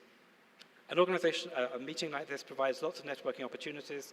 There's lots of time in between meetings to have discussions, and I hope that many of you will find this a very fruitful meeting in order to take those discussions forward. And I know that these are the sort of meetings where a lot of younger researchers find their next job opportunities and their next laboratory for working in. So we will be reporting the outcomes of this forum. It will be published, and I hope there'll be a dedicated journal supplement. Communication, exchange of information, that is the key message, I suppose, from this meeting. So finally, if I may, I just wish to thank the sponsors of this meeting. Of course, a meeting like this doesn't happen for free. There are a lot of people who've made contributions, and we thank all of those. And I think the greatest thanks, as I said at the beginning, goes to the government of Zambia, the Ministry of Health in particular, for ensuring that we have this meeting hosted under the African sun in the most conducive environment for sharing the objectives of EDCTP. So thank you all very much.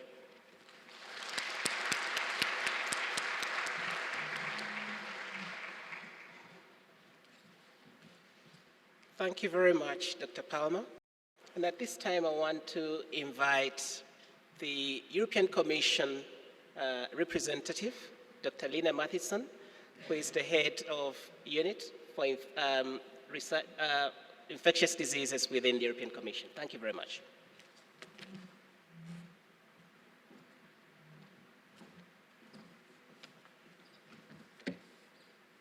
Your Excellency, President of the Republic of Zambia, honorable ministers, distinguished officials, delegates, guests, and friends.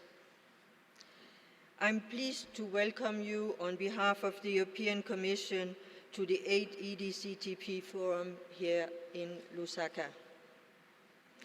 Let me first take this opportunity, Your Excellency, to express my gratitude for the warm reception and hosting of the EDCTP Forum by the Republic of Zambia, and for Zambia's strong commitment to the EDCTP partnership. In particular, I would like to thank Honorable Minister Kandalur for your continuous and impassionate engagement with EDCTP right from its beginning. I would also like to thank Honorable Minister Silu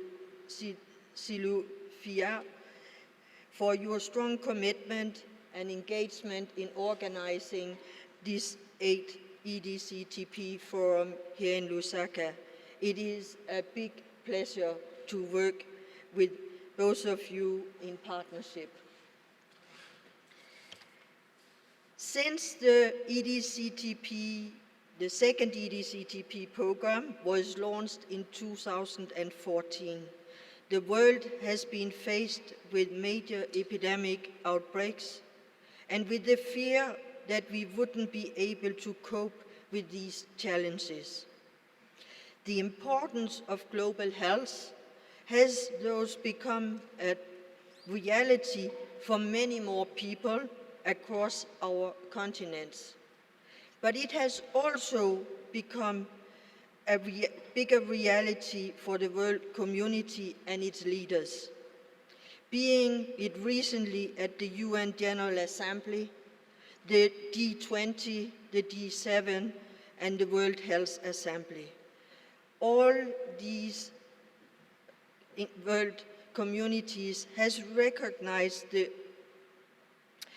key role that medical research as well as international partnership and collaboration are playing in delivering solutions to manage the current but also the emerging infectious diseases, as well as, unfortunately, the increasing resistance of pathogens to the treatment, the drugs that we use today.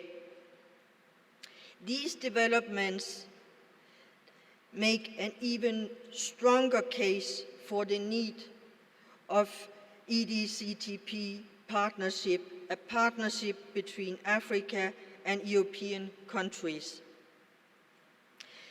The G7 leaders last year recognized EDCTP, that EDCTP could serve as a role model on how to establish future partnerships that put developing countries on equal footing with developed countries, and we jointly find solutions.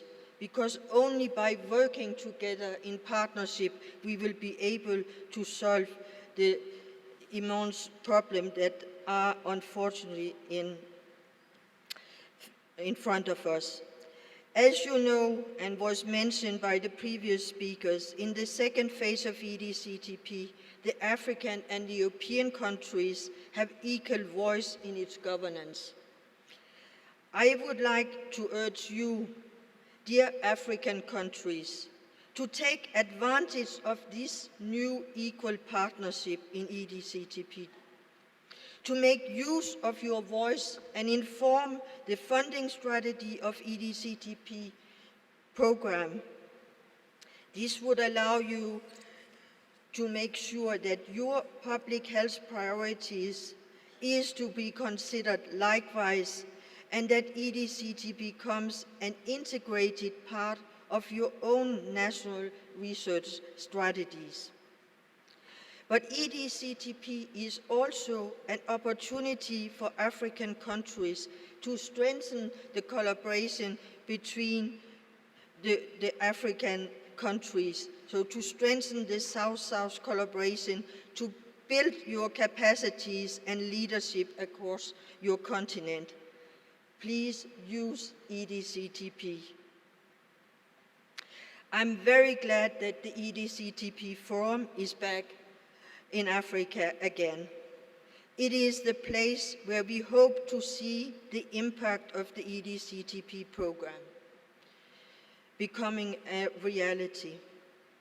We have high expectation for EDCTP2. When it was set up and created, we set the goal that we would deliver at least one new medical interventions that improves the quality of life of people in Africa. When the EDCTP2 program was launched in 2014 in Cape Town, Honorable Minister Pandor told us about her dream. She said that under EDCTP2, she hoped and dreamed that the first African drug or vaccine was fully discovered and tested in Africa, and for Africans to become a reality. I fully share her dream that the future discovery of drugs and its implementation takes place in Africa for the benefit of Africans. I'm looking forward to spend the next days with you to learn and discuss the research challenge and the public health needs that our joint fight against poverty-related and neglected diseases in Africa. I wish you all an inspiring forum that will bring you new scientific ideas, but also new partnerships, being it within Africa, but also between Africa and Europe. Thank you for your attention.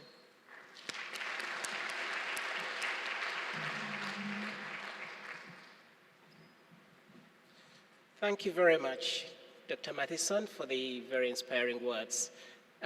We're now going to hear from the EDCTP High Representative for Africa, and this is Dr.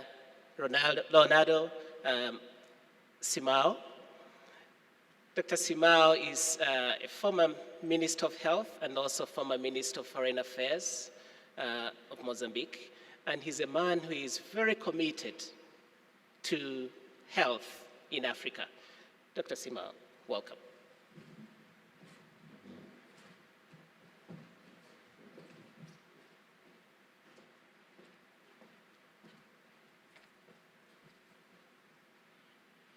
His Excellency Edgar Lungu, President of the Republic of Zambia, Honorable Ministers, Deputy Minister, Dr. Mark Palmer, Chairperson of the Board of the EDCTP, Dr. Michael Makanga, Executive Director of the EDCTP, Dr. Lynn Mathiesen, Representative of the European Union, dear participants of the forum, distinguished guests, ladies and gentlemen.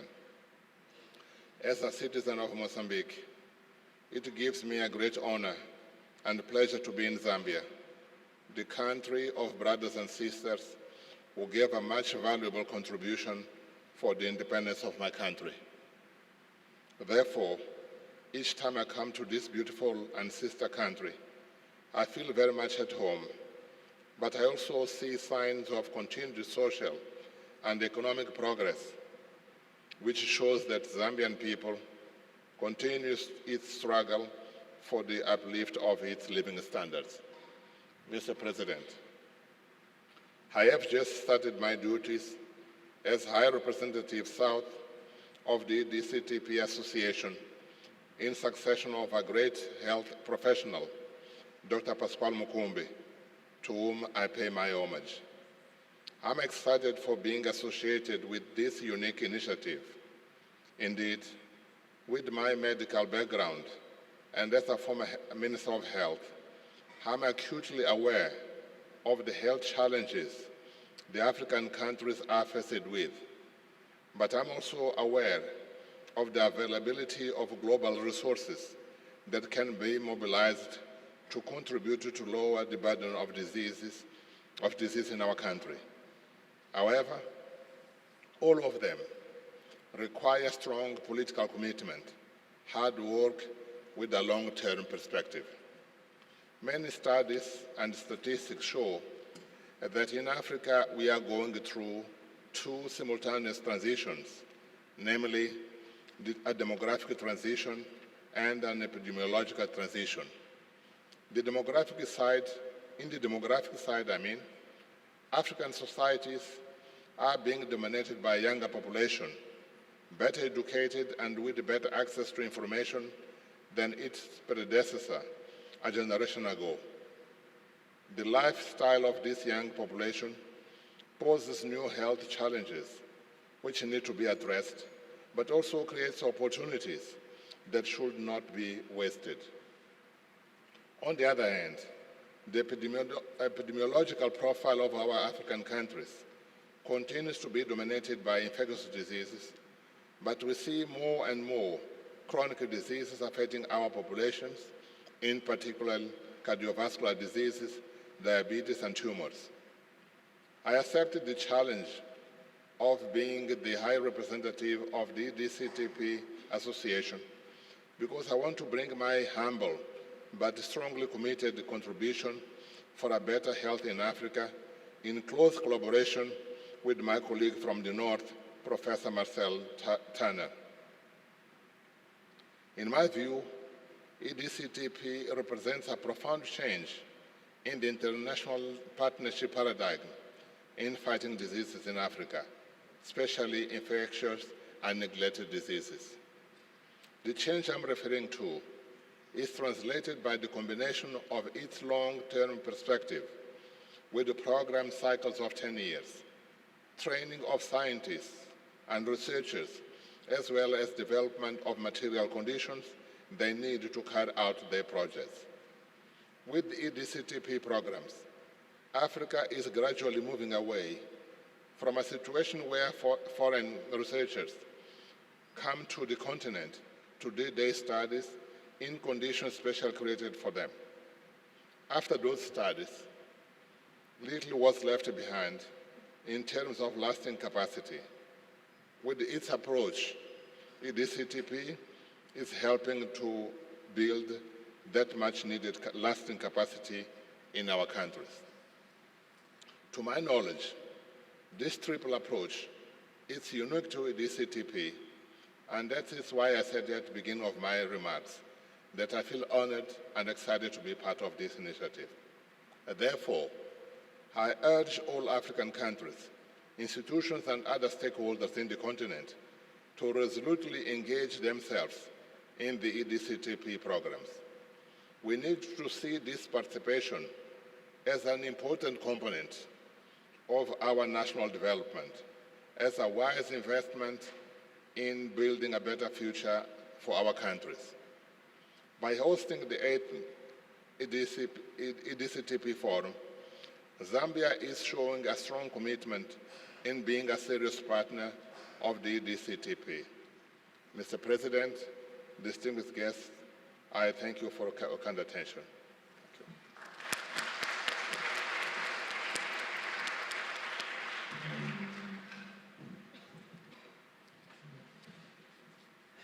Thank you very much, Dr. Simao, for those words loaded with wisdom. And at this moment, I want to call upon the Honorable Minister of Health, Dr. Chitalo Kilufya, to welcome our guest of honor to address our guest. Thank you.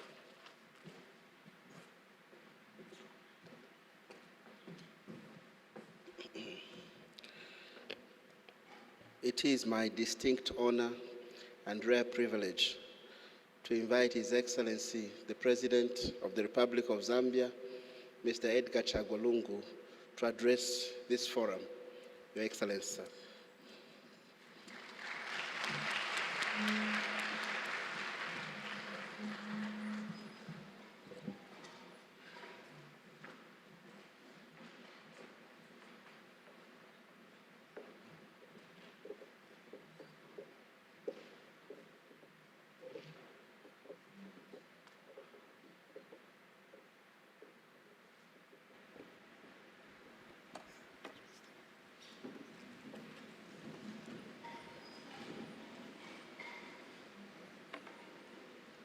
Honorable Minister of Health, Dr. Chitalo Kilufya, MP, Honorable Minister of Higher Education, Professor Nkanduluo, MP, ministers and representatives from other countries, the High Representative for Africa, the European and Developing Countries Clinical Trials Partnership, the High Representative for European and Developing Countries Clinical Trial Partnerships, Permanent Secretary, Minister of Health, Zambia, cooperating partners, members of the press, distinguished guests, ladies and gentlemen. It is with great pleasure that I grace this very important occasion, the 8th Global Forum for the European and Developing Countries Clinical Trials Partnership, EDCTP, being held here in Zambia for the very first time. I warmly welcome you all and extend our Zambian hospitality to you all. Please feel at home. Let me also extend my congratulations to the Minister of Health, Dr. Chitalo Kilufya, the Executive Director of the European and Developing Countries Clinical Trials Partnership, and their teams for bringing us all together for this very important event. I'm aware that the European and Developing Countries Clinical Trials Partnership Forum is one of the most prominent conferences on HIV, AIDS, tuberculosis, malaria, and other neglected infectious diseases prevalent on the African continent.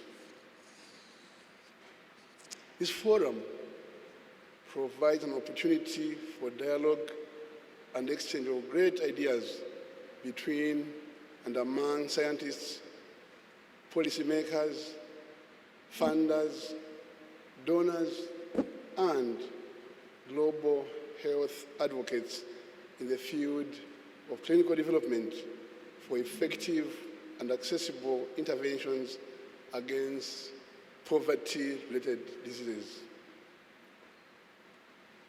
My government's vision resonates very well with ideas of the forum because we are pursuing a vigorous, inclusive development agenda whose cornerstone is not to leave anyone behind. I trust and hope that this forum will engage openly and candidly in dialogue that will result in a transformative health research agenda. Transformation will mean that we look not only at improving the way we do business in health service delivery, but also to interrogate the objectives we have set for ourselves.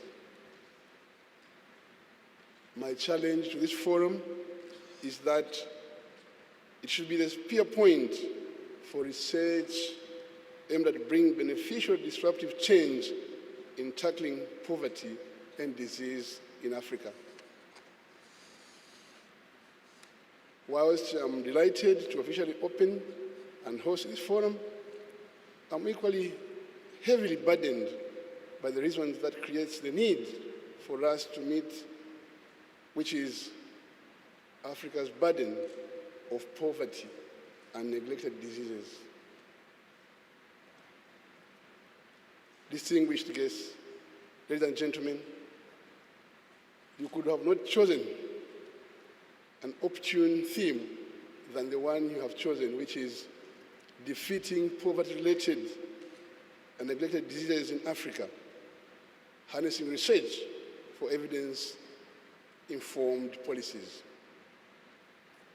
This theme is close to my heart because neglected tropical diseases place an unacceptable burden on the health of the poorest of our poor in Zambia, particularly in our rural areas. We are faced with untold sufferings from diseases such as malaria, bilharzia, river blindness, among others. A well-respected forum, such as this one, instills confidence in us that we are capable of devising our own solutions, which would also enable us to mitigate poverty and the burden of disease. In line with our National Health Research Act and policy, our government is committed to the meaningful development of health research. Zambia seeks equity of access to quality health care services as close to the family as possible. In order to improve service delivery, government has enabled an unprecedented increase in health research by both local and international institutions. However, there is still need to scale up the contribution of this phenomenon to local policy decisions and programs. This, therefore, calls for all stakeholders to be part of a concerted effort to build evidence-based policy and decision-making. This can only happen if there are ambitious world-class programs such as the European and Developing Countries Clinical Trials Partnership. And this will translate into Zambia, which is part of the global community, to become a leader in relevant, policy-friendly, scientific excellency in health research. In pursuing this goal, I must underscore the need to ensure that all ethical considerations in the treatment of Zambians as subjects of health research are strictly followed. As a nation, we are proud to be a preferred destination for health research because of our strategic geographic location, good infrastructure, stable political environment, and a good track record in healthcare. We are committed to fostering health research and development, as this will improve the quality and quantity of Zambian-driven research exponentially. Distinguished guests, ladies and gentlemen, I am particularly glad that the European and Developing Countries Clinical Trials Partnership funding modality provides countries with an opportunity to participate in defining the research agenda to be funded. This is an example of how funding agencies can improve the coordination and harmonization of health research investments. This is also in conformity with the 2005 Paris Declaration on Aid Effectiveness and the 2008 Accra Agenda for Action.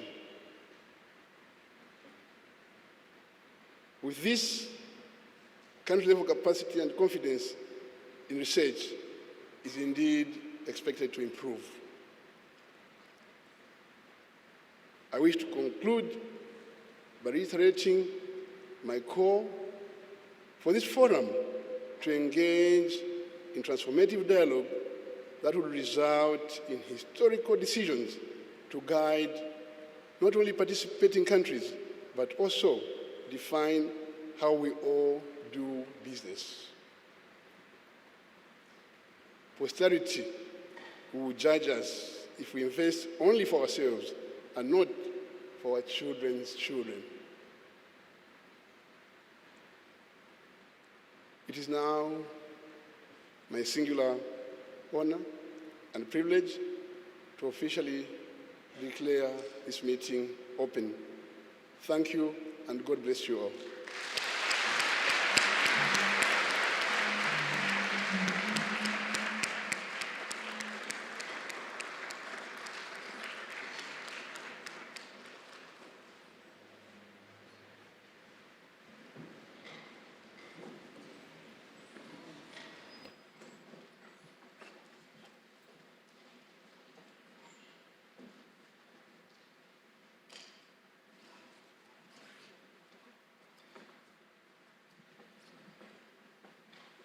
I'm going to invite you to say thanks. The Chief of Protocol to say thanks. Or should I carry on? You can carry on. Okay. I'm going to go ahead. Okay. Yeah. Your Excellency, I just want to very warmly thank you for the very, very inspiring words and for officially opening this forum. It is such a blessing to have a forum like this opened by the head of state who is committed to the purpose of research and health for our people. Thank you very much for the very kind words.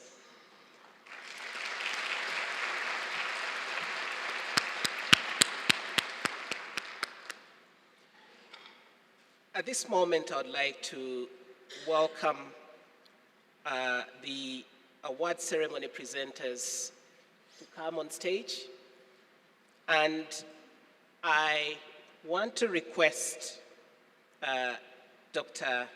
Leonardo Simao, who is going to say a few words as we present the award for the outstanding research team for 2016. Dr. Simao.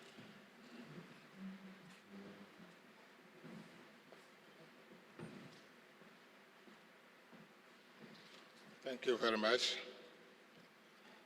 His Excellency, Mr. President, distinguished guests, the award which is going to be presented is the recognition of the excellent work jointly carried out by the University of Zambia Teaching Hospital and the University College of London. The partnership between these two institutions is a good and living example of the collaboration the EDCTP program supports between institutions of the North and institutions of the South, with the aim of building and developing technical capacity in Africa. The decision to grant the award to this team was taken by a committee of experts in a competitive basis with a strict peer review. I congratulate the winning team, and it's my honor to invite His Excellency the President to present the award to the deserved recipients. The recipients are welcome to the stage.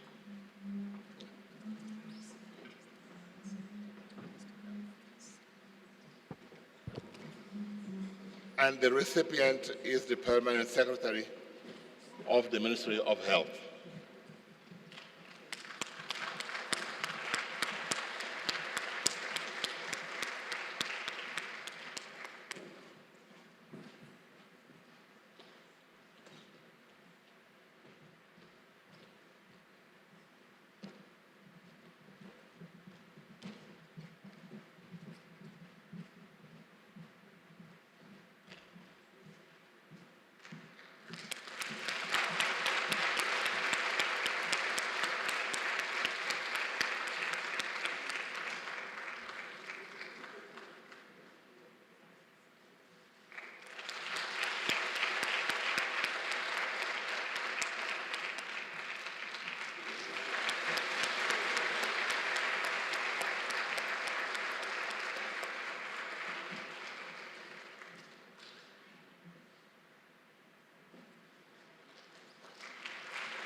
Thank you very much, Your Excellency, for presenting this award to the outstanding team, research team, led by Dr. Peter Mwaba, who before he was appointed Permanent Secretary has been leading and continues to lead a very instrumental research team at the University College, at the University Teaching Hospital here in Lusaka, in collaboration with the University College London.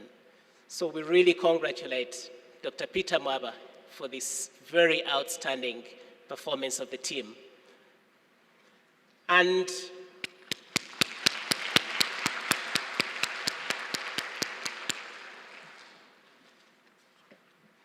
thank you very much. At this moment, I would like to welcome our plenary talk speaker, who is a distinguished High Representative from the North.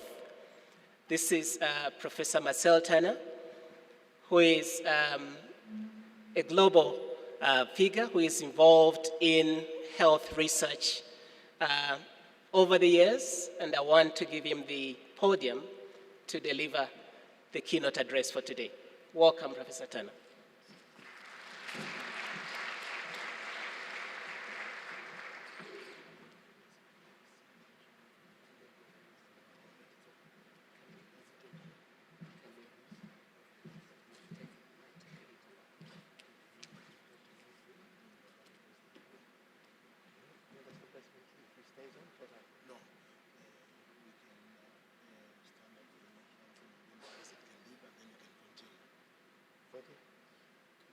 have the... You can speak for 5 minutes, then you allow to invite the president to leave. What we do is introduce yourself briefly, set the scene, and then I'll interrupt you. So after that, setting the scene. Okay. Yeah. But look at me. Just make it very brief. Your Excellency, honorable ministers, honorable directors, professors, but mainly also dear colleagues and friends. It is wonderful, Mr. President, that we can, together with you, open the EDCTP forum. We thank you very much to have provided this opportunity, to have stimulated us. I would like to thank also EDCTP and the whole community and all that belong together here and many more who are not here, that you have thought that my dear colleague, Dr. Leonardo de Simão, and myself should act as High Representative of the EDCTP movement, I would say. And we are very honored. It's a pleasure and privilege that we actually can serve you. High Representative means we have to serve you. We have to serve the cause that with EDCTP in this whole spirit that the previous speaker have spoken and also the President has spoken can live on, can further develop and can have impact in the whole world, I would say. It's not only Europe and Africa. What we do here is much more, but it has the deep roots in Africa, in the impacted countries, and in the collaboration and partnership.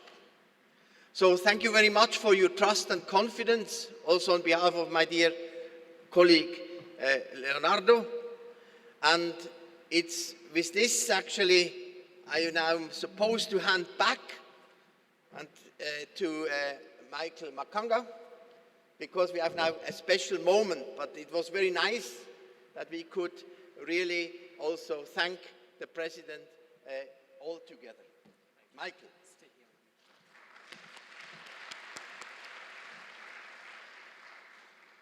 Thank you very much, Professor Turner.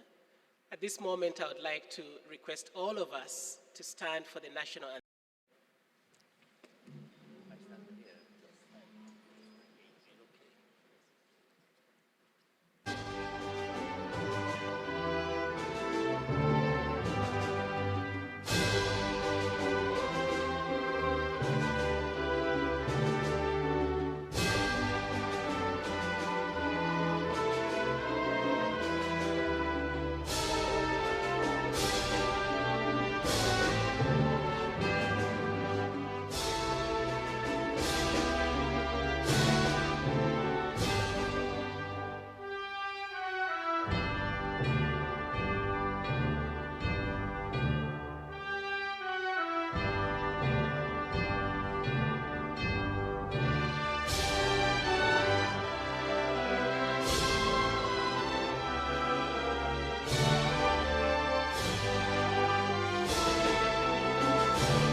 Yes.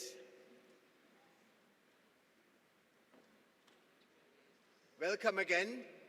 Thank you again, everybody.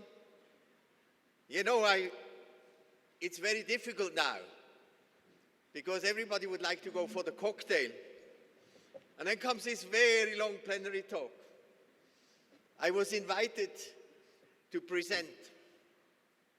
And now you think, oi, oi, oi, oi, oi, now we have still to go through this. But we thought that basically we would, after having this wonderful introduction to the President, we would also like to make a bridge now to our real work, why we are here for, and to think a little bit together, not that we just report and what has happened and what may happen, but actually, as you could hear from our chair, as well as from Michael, our CEO, it is also important that this movement of EDCTP is actually not just being here and is in the second phase and maybe in a third phase once, but is developing.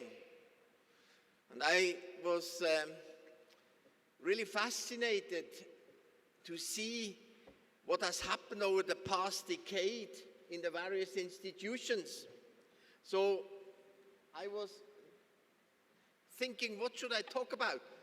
And I chose to take the R&D part, which is crucial in our work in EDCTP, but not the only thing, in order to reflect a bit on where we go together. Many of you know very well that I have been involved in this whole field of R&D, disease control, disease elimination, in the field of PDPs creation and PPPs and what all these things are called for quite some time. And I had the pleasure and privilege to work with many of you also with different hats, particularly, let's say, when we created some time back Medicine for Malaria Venture, when we actually had the chance also, myself the chance, to work for DNDi now more than 10 years, having been involved also in FIND and other initiatives.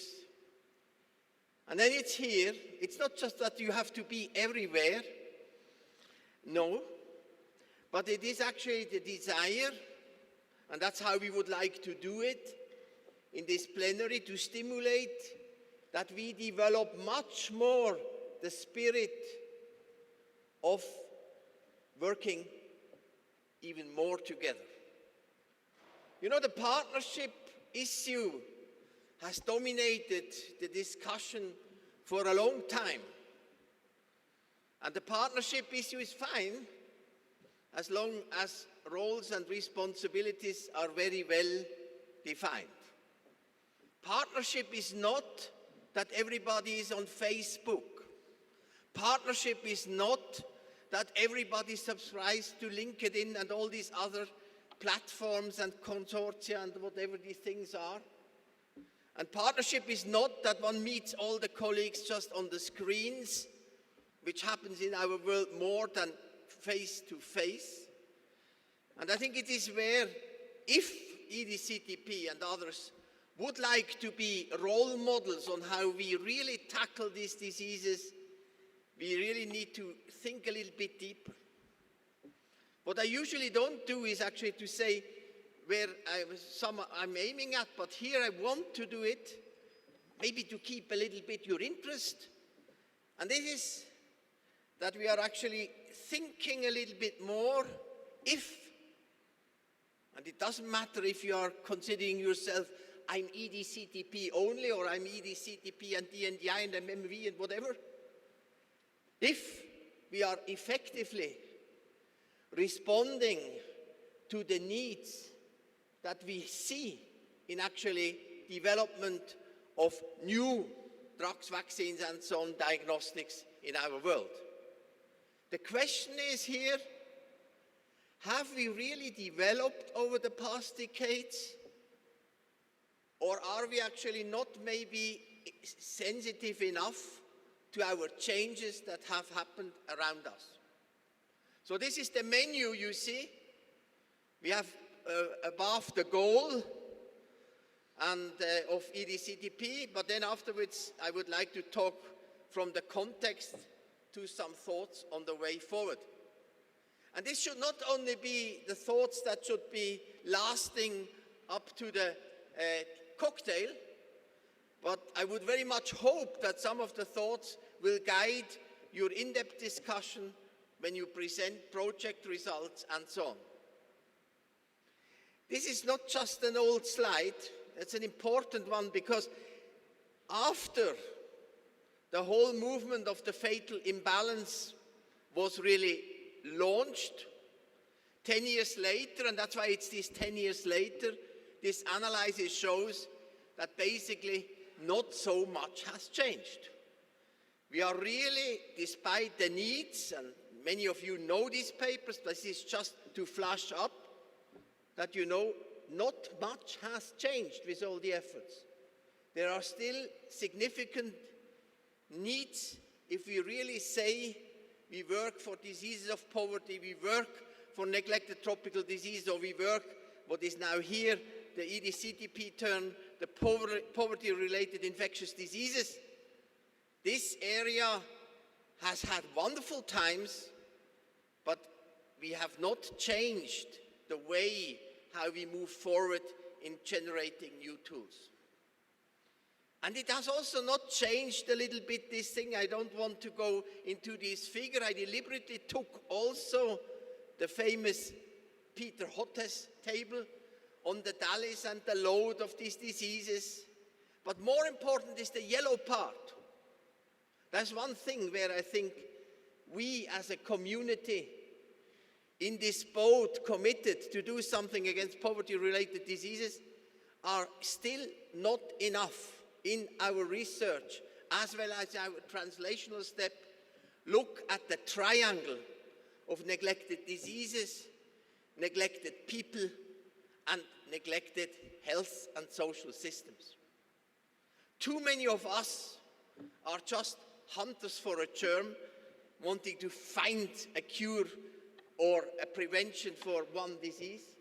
But the context of neglect is not just done by mainstreaming inequality and these things, that is the terminology that one has. Really be sensitive that we actually have this triangle of neglected disease, neglected health and social systems, and neglected people. And this is, you cannot say this is not important for R&D because we just develop a vaccine, we just develop a drug. It is at each stage, this is important. There's a first point to reflect upon. Here we have our poverty-related neglected infectious diseases on the menu of EDCTP, that's broad. And one important issue is that EDCTP2 has opened. In this recognition that we should do more, in this recognition also of context, not of just adding more diseases, in this recognition that we must make really an issue that we cannot pick 3 diseases of poverty and forget about the neglected ones because they are not important. As you know, from the famous calculation that Peter Hotez did and his team, if you add up all so-called neglected diseases, it ranks number 2 after HIV/AIDS in terms of burden. So all these little things that have a very focal distribution add up to number 2. It's wonderful that we are now in a situation where we can present this list and this opening. So this opening means we are more sensitive to context, but it is also a challenge with regards to focus and bundling so that we're really doing the job well. One thing to throw in already here is not to continue to have a project here, a project there, a phase 2 trial here, a phase 3 trial there. We must bundle it so that we are not just becoming project hoppers and actually trying to make a contribution. And I think will come up in our discussion. And of course, as Michael has already said, diagnostics, drugs, vaccines, and microbicides in these diseases. Just to remind us that this will become important up to the end. If you look at the value chain from discovery to implementation research, red, you see very clearly where EDCTP is placed with its mandate within the overall Horizon 2020 umbrella and system. And then you discover something, that this red is not starting at the beginning, and this red is not going up to the end. That means something. This means something on the way how we work, how we are actually having our partnerships, not only within the EDCTP family, but across initiatives, PDPs, centers, in order to make this red more substantial. Because this red bar is for Horizon 2020 fine, but for solving the needs of the people, this is far too short. And so we need the partners around that something happens. As you know very well, the key features of EDCTP are not just the trials. It is actually really working with the people, the partnership. We come back to that. It is respecting people, because partnership can only be, is not just trust, which is often sloppily said. It's respect where you come from, respect where we go to together. That creates that. And of course, it has also the capacity building as an important thing. The capacity building for all levels and all partners, of course, with a focus that in the impacted countries this capacity is built. You should sometimes say from the north that most of the time when we engage in a true partnership, we gain much more than we can bring. This is a concept that particularly sometimes scientists don't understand. They think we know the science and we know, and we show them how to do it. This is the capacity building in the spirit, I hope, comes out of these key features of EDCTP would, and some of you know this very well, what my belief is on that one, is this process of mutual learning for change. Unimportant who learns what from each other, but together we learn and we make a difference. That's actually putting together these features. So you can say, what does he tell about? This is so successful, this EDCTP. Why does he even raise some questions? Is everything wonderful? 100 clinical trials, so many projects have been done, more than 70% with African coordinators from impacted countries, all very wonderful. So what is the problem? It's a context. The question which I tried to formulate at the beginning, are we sensitive enough to the context? So this is maybe the hopeless attempt to summarize on one slide which transitions on our road to fulfill the SDGs. After in 2015 we all achieved the MDGs. Many people actually forget that we have many unfinished agendas, but that's another story. On our road, what actually we should be sensitive to. My point, and this I have said also to other such initiatives and in the same field, I said, we are not enough sensitive. Test yourself. Of course, the classical, the disease systems changes. The disease system changes, not just to have another declaration on non-communicable diseases. The important thing is that we have now in all the societies, not just the two worlds, and particularly in Africa, in the city, you have the worst of the two worlds. That means communicable and non-communicable disease problems. But the more important thing is the and multimorbidity and the interactions. I can't stand discussions when somebody says, you know, I'm an NCD person. No, I'm a communicable disease person. Because that prevents actually that we are sensitive to what happens in our epidemiological transition of this world. And there's another important thing is, of course, the emerging and re-emerging one. And here is actually the sensitivity to the zoonotic nature of most of the, we will come back to that. And also the antimicrobial resistance. The antimicrobial resistance has the same dynamics and changes that cannot be solved, that you actually sequence each germ that you find in a corner of a hospital. But if you don't include agricultural production systems, agriculture, aquaculture, where these tons of antibiotics are thrown into the system and the effects on human beings, I think this is something very important. So antimicrobial resistance as a challenge, yes, you can mention it, but not tackling it in this ecosystem health approach is actually bringing us backwards and not forwards. Then we are actually developing interventions. And we are actually still very often thinking at these very classical situations of, let's say, a public system, a private system, a traditional system. Wherever you look around, it's syncretism that actually, pluralism and syncretism that dominates. So bringing, and that is part of EDCTP, our products to the people who need it most, means that we must be sensitive to this syncretic situation, pluralistic situation. Otherwise, we miss the train. Building and establishing interventions only within a public system and showing effectiveness while knowing that half of the sector is private sector is actually not reaching our aim.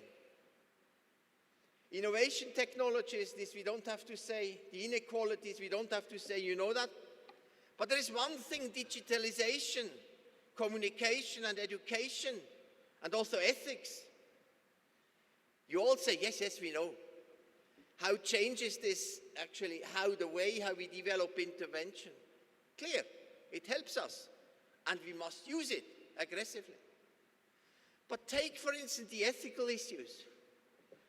In the ethical issues, we have long panels who discuss about informed consent with the aim that instead of now being maybe in most of the trials 20 pages, it becomes 30 pages because of liability issues that does not protect any mother, any child, any disabled people. But we are very obsessed in that one. But ethical issues on digitalization is a very interesting issue. Imagine, nowadays you drive your heart pacemaker with your app, your insulin pumps are driven with your app.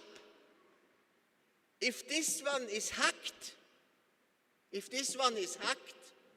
then somebody has suddenly thousands of heart pacemakers in their hands, and they can just regulate who is going to die or to have a little bit of a difficult time. This is a reality. And that's much more important on ethical issues than to make an informed consent 5-page longer. This is actually something which is not on the agenda. If we bring interventions with new technology to our populations, these things should be looked at. Just an example. And all those who have now a heart pacemaker already and, or an insulin pump, they will really be very careful when you start driving it with your app.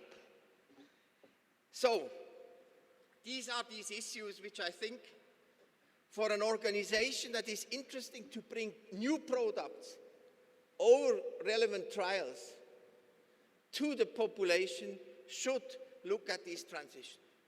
My point is, and we can discuss it, that we can become more sensitive. It's not that's bad, but you know, it's a little bit this Buddhist attitude. You are good, but look, the enlightenment is over there. You can get better. Now, and I think this is something which this red arrow should show, it's all interrelated, of course, but I would really ask all you to think of these transitions and changes. Now comes back with the EDCTP value chain from innovation to application.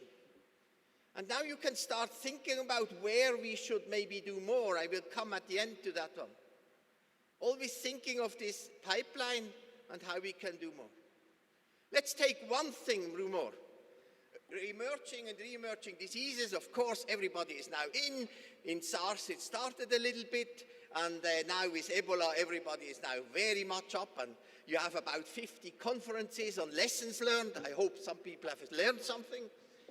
And these global health security panels are made and so on.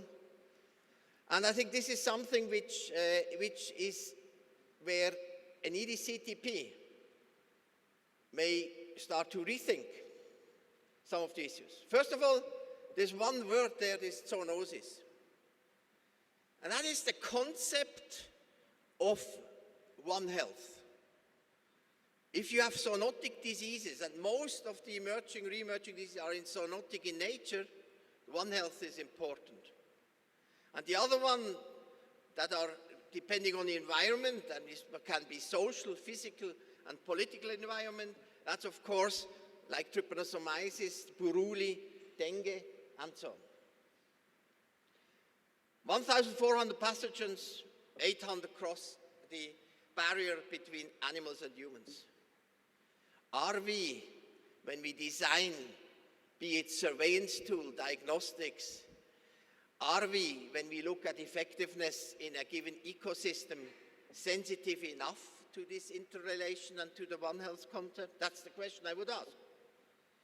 And I think this is where it goes to, some of you are tired when I say that, the drive that our work there should be the surveillance response approaches. That's also R&D. That's also R&D. R&D from the diagnostic side. That we are not just collecting data, but that we do true surveillance. That we are ready to capture in the public health system when there is action. And I hope we have learned from Ebola, because there, the non-existence of surveillance and this hopeless monitoring and evaluation gigabyte of data collection has delayed decisions in the impacted countries. If you want to be vigilant, you don't need to have M&D specialists. There you need the spirit and attitude of surveillance so that public health can act. And I think this is where a big agenda of R&D has to go, in the field of diagnostics, but also in the response packages. And that comes something, we had an interesting discussion at DNDi. And I see some of my dear DNDi colleagues. Yes, Natalie. And we have actually had, during the Ebola crisis, and I know also that EDCTP has done a lot in this Ebola situation.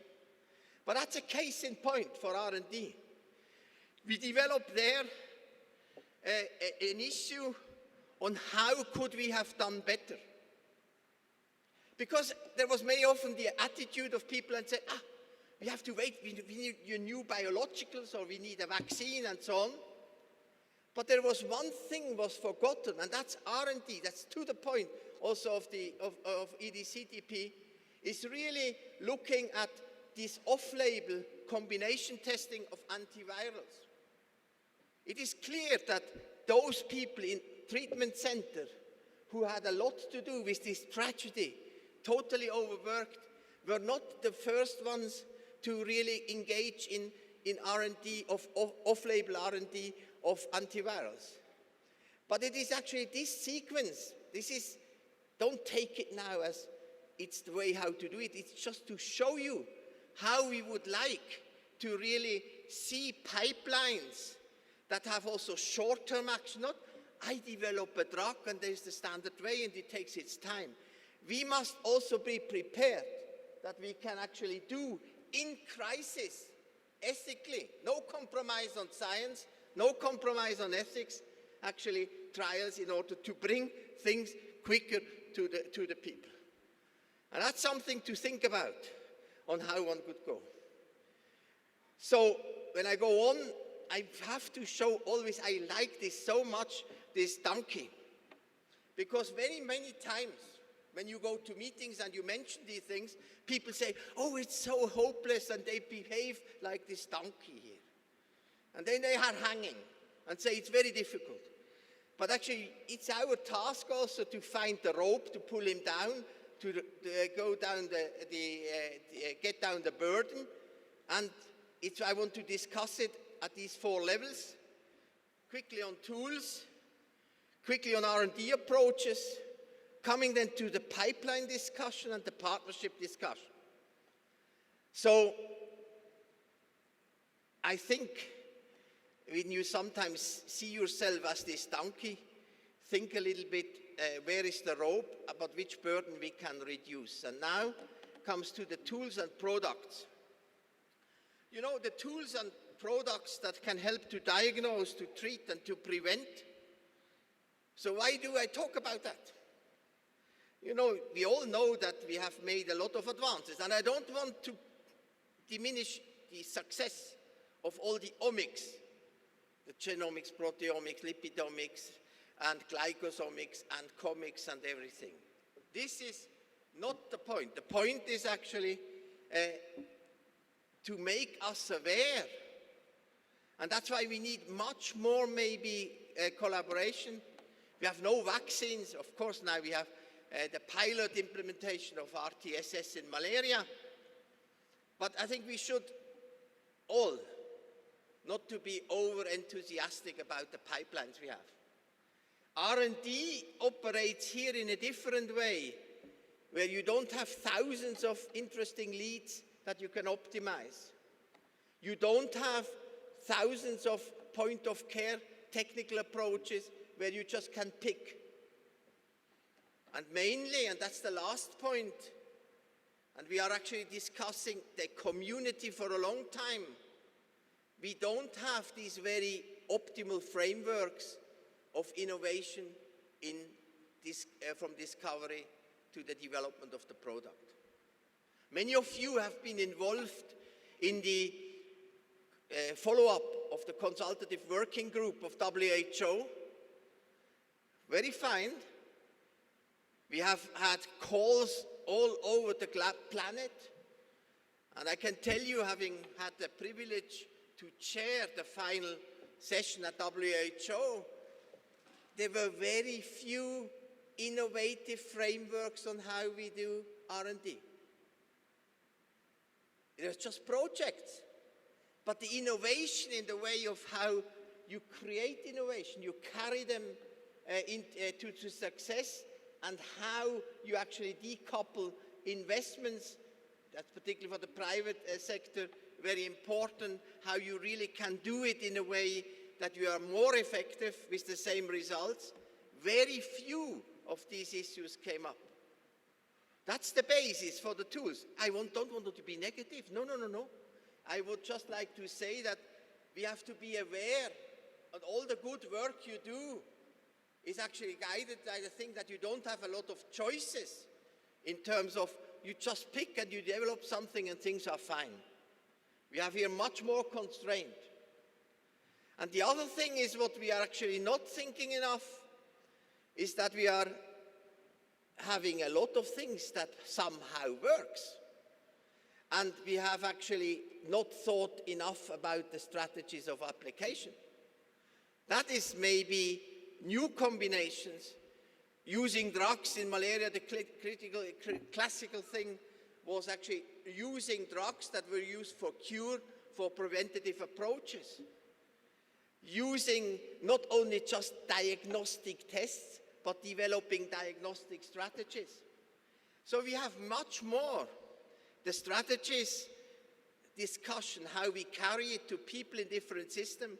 And I think this is a challenge where we should be more sensitive. And for instance, I remember a discussion at the level of DNDi with the leishmaniasis situation, with the leishmaniasis situation. Some people had an endless discussion on these combination therapies. But the combination therapies were not the solution, but were the bridge. Reusing, making combination in a time when you don't have important leads is absolutely justified. That's also an innovative way, not waiting for the new molecule that will make it while thousands of people are continue to suffer. Combination therapy was thought, and in the malaria the situation is different, and we don't discuss it now in detail, but it's this way of using the existing one in a strategy, and not just as a drug, as a vaccine, but in a strategy. And that is where our family, EDCTP, as well as the PDPs, are very well equipped to do that. You see, we still discuss how we carry in the periphery out an optimal antiretroviral treatment. We have some successes with the pediatric HIV and so on, that you reach also a very important population, particularly for Africa. We still discuss in TB how we really can bring things to the people. And I think this is these strategies of application, the strategy to go to scale, very important. This brings me to this pipeline here. Why do I show the pipeline? Of course you know it. From the discovery up to the market. And I show that because I think all of us, whatever level we are, should be more sensitive to the whole pipeline. You cannot say, I'm a basic researcher, I just develop new, or I just study new targets, I just develop new leads. And if you want a drastic example, if you don't think how you carry it to people in a situation where you don't have so many to choose, actually then you make a mistake. Take the rectal artesunate. That's an interesting thing. Rectal artesunate was thought wonderful. These young, the babies, we cannot give any IV drip, and all of you, the pediatrician, know how difficult it is to find a place to place a needle. So that was the solution. And we wasted a lot of time. And I don't go home and say, Marcel has said, it is useless, but it's the way how we do R&D. You know, at the very start, for those who remember, this rectal artesunate was made out of cacao butter, because that's the way how we did these rectal applications galenically. But if you open the rectal artesunate package in Africa, you have everything on your hands and your fingers, but you have certainly nothing with your baby that is sick. And there, I call upon all those who are involved in R&D to think about these issues, the whole pipeline. And it has taken us much longer than to go for synthetic fats that had a higher melting point. And now one has to see how this is brought to the people who have been used for decades to have something parenteral or oral that's suddenly rectal. But that's all these issues. And that, I can tell you, are very fruitful discussions that a basic scientist and a public health specialist together think along the whole pipeline. These are chances. This is not a criticism on EDCTP or any of the PDPs, but these are outlooks. Also a famous slide, which comes to another one. I mean, here, with Fred Pinker, whom I see there as well, a wonderful Fred, you're here. He was leading this part through the in-depth network, and it was called Ines. That was not a lady Ines, that was just an effectiveness assessment. And here you see the results of one district in Tanzania with Alu, and I mean, Salim was there, I see him here as well. We're all part of this story. And the take-home message is here, and you have seen this graph in several instances. 1,000 simple cases of malaria, at the end you successfully treat 110. And then people said, you take another combination therapy, that's better because you have less doses, but it's about the same results. What I want to sensitize you is this critical thing where EDCTP is part, is the phase, after phase 3, when you say, does it work, comes phase 4, which says, can it be applied? And here is the systems context, the transitions and all what I showed you before, absolutely crucial. So this is the other slide that some people of you hate, but I like to show this all the time, really. You see, this is the famous decay of effectiveness. You start with an efficacy of 80%, and if you have to have accuracy in targeting, you have to achieve access, you have to achieve compliance and adherence, and if this is not 100% out of your 80% that you can do all your own examples, then no problem, is actually, your effectiveness is 29%. That's what we carry to the people out of these 80%. And that's why these phase 4 trials are very important. And the success and impact is not only that you say it works, but it can be applied. And because we test if it can be applied, the systems context in impacted countries is absolutely crucial. And even if your effectiveness is high, comes another issue, my friends. No, this is not, what is it? No, this, yeah. It is actually the issue that you are also equity effective. If you come to me and say, I have 70% of effectiveness, then the first point is I congratulate you and say, wonderful, 70% is very good. And then I ask the 30%, who are the people where you are not effective? And if this has not actually, if you actually, the poorest or the most neglected ones you don't touch and you are not effective, then you are not equity effectiveness. So when all these evaluators, you know, that is now a little bit to the donors and so they always want to see impact, outcome, quantifiable, you see. I mean, it's good to be effective, but it's much better to be equity effective. And I think this is something which matters for our mission that we have in EDCTP. The changing landscape of R&D is very important. That comes now to something which we all have to take as a lesson. You see, 20 years ago, some of us met and we bitterly complained that there is no effort whatsoever to be made, that these neglected diseases are really taken seriously and you engage in finding new tools. A lot has happened in a very positive way, and this is actually once Gina Rabinovich has put this together, how the space of vaccine, microbicides, therapeutic products, drugs means diagnostics is now occupied by PDPs or PPPs and whatever Ps, but it's all actually successful attempts to tackle these large needs that we have. So you can say, why do you show that? I could just say it's great, we have this all, let's move.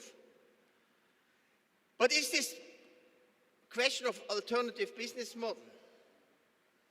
And here we have actually something to offer which is very close what EDCTP, because of this other position, this other goal, actually has, is when we reflected in DNDi, after 10 years, also with this criticism, are we still on track? We actually built up that one. That doesn't mean it's the DNDi model, but it's how we conceptualized experience and we want to share it with all the people.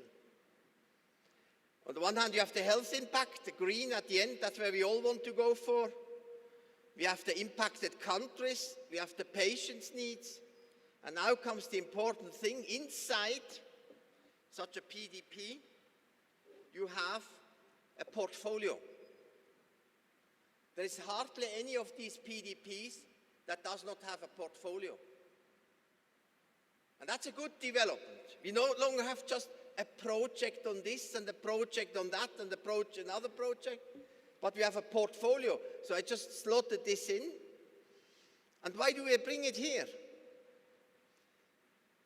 I think we should also, and that is totally within the frame of the strategic plan of EDCTP, much more think of really advertising for open calls portfolios, that groups start to work together. Each one brings in the idea. And a very good starting point for that is the Panacea project. Because you have there different chemical entities at different stages. It's all about tuberculosis. And you try to move it more with a portfolio thinking. I really think that for all of us, this would be at least worth thinking about in future. And it implies something else.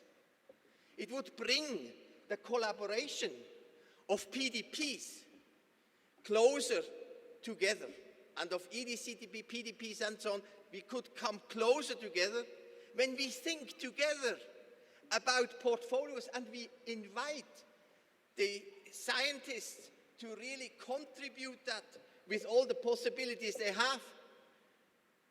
We would be more effective. That's the hypothesis. And we would be actually quicker in really moving, promising in drugs, chemical entities, vaccine candidates, and so on through. I think this is not to take one or the other business model. It's to take our capacity to think broader and to construct these portfolios in order to be more effective in really doing that. So the time of having a possibility to just do trials in the classical sequence is actually over. You should maybe really see that we have the potential with all our expertise to do better and to have packages pushed through the whole issue. To think about, you don't have to agree. And the portfolio building starts actually, of course, with discovery, and it goes to the medium and the short-term projects. And very often we forget that we can start with the short-term ones. The example of the combination therapy, the example of the need during a crisis like Ebola in West Africa shows you that sometimes, and is the entry point through short-term projects, is inspiring the long-term projects. And it should not be just a value chain where you start and trust that somebody in the lab will have a great idea, and then you wait until something is happening.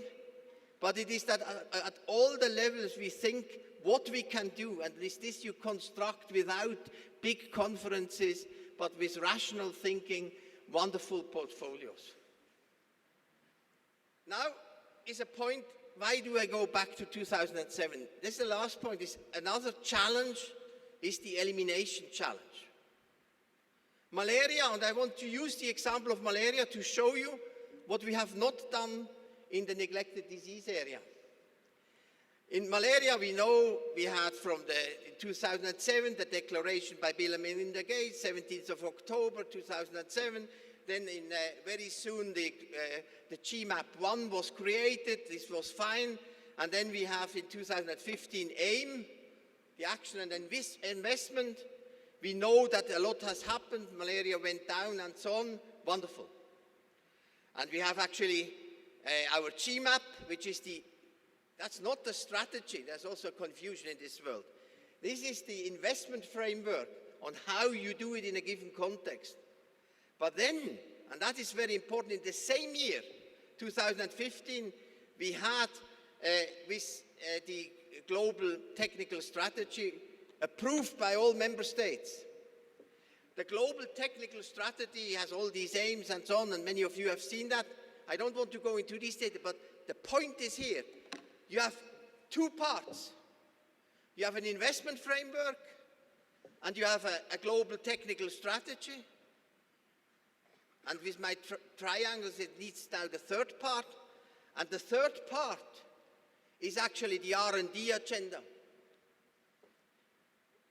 I consider that as an important step that from the moment when the E words were used, elimination and eradication, one was quickly setting up with consultations of scientists, program managers, people from impacted country, over 400, a consultation on what is the R&D needed, because everybody said we can do a lot with existing tool, but we cannot solve the problem. And this is then the first Malera strategy. And this is actually the summary of the summary of the summary of the summary of all these discussions. But what I want to show you is, it is the whole way from control to the prevention of reintroduction. And one was asking the question, not what one could do, but what is needed on the area of drugs. There, this famous concept of CIRCAP was created. What one has to do with vaccines, not just any vaccine. You had surveillance as an intervention, you had the vector control and so on. You can read it, and many of you have read it. But this was the key, how we could a little bit R&D structure more. That's building portfolios. And that was something which we are still missing in a coherent way for NTDs. We are missing this R&D agenda. We have big aims on needs to satisfy. We have big context that we describe. But sitting together, this expertise here, and bringing together what are really the R&D needs, not just the interest of someone who wants to look if the leaves of Schwarzia madagascariensis saponin is good. No, it's a little bit thinking together what we are actually, what we could do. And I would propose that to be more effective, that we need, particularly if you look at the list of the 17 neglected tropical diseases, now 18 with mycetoma included, what actually are really the R&D needs? That would not cut on anybody's academic freedom, but would make us a really, really strong group in the different places we work. Comes something on the elimination still, you know. It's very interesting, many of you know that, and if I look at Christian Buri, he's laughing, but the parenteral neck treatment, where you have to carry 10 kilos of infusion to one patient, is actually something which works, but it's not practical when you are once hung around or floated on the Kasai River in the Democratic Republic of Congo. And there actually, through the efforts of, in this slide from DNDi, as you can clearly see, so came fexinidazole, no longer parenteral, but oral 10 days. That's wonderful. And now look at this. If we had thought the pipeline through together, we would actually go much quicker. There were prominent members of donors who said, oh, now when you have moved from NECT to fexinidazole oral 10 days, the story is over. You don't need more. I do a little bit the shorter version. But the discussion to show that if you want to apply it, you should have a 1 day or 2 day doses. And that actually this is a very worth investment to make. Took quite a long time. And it needs a lot of sometimes conviction, which best you do when you take these people to the field and show them what the conditions are to give these drugs. Isn't it, Natalie? That was something which was a very good way. And you see, so we are now working on these oxaborols. You can forget about numbers and letters, but you can think on a drug which is maybe once oral. And now imagine, what does this mean? That is also context. It's not just, I have a drug, once oral is fine. There you're actually closer to elimination.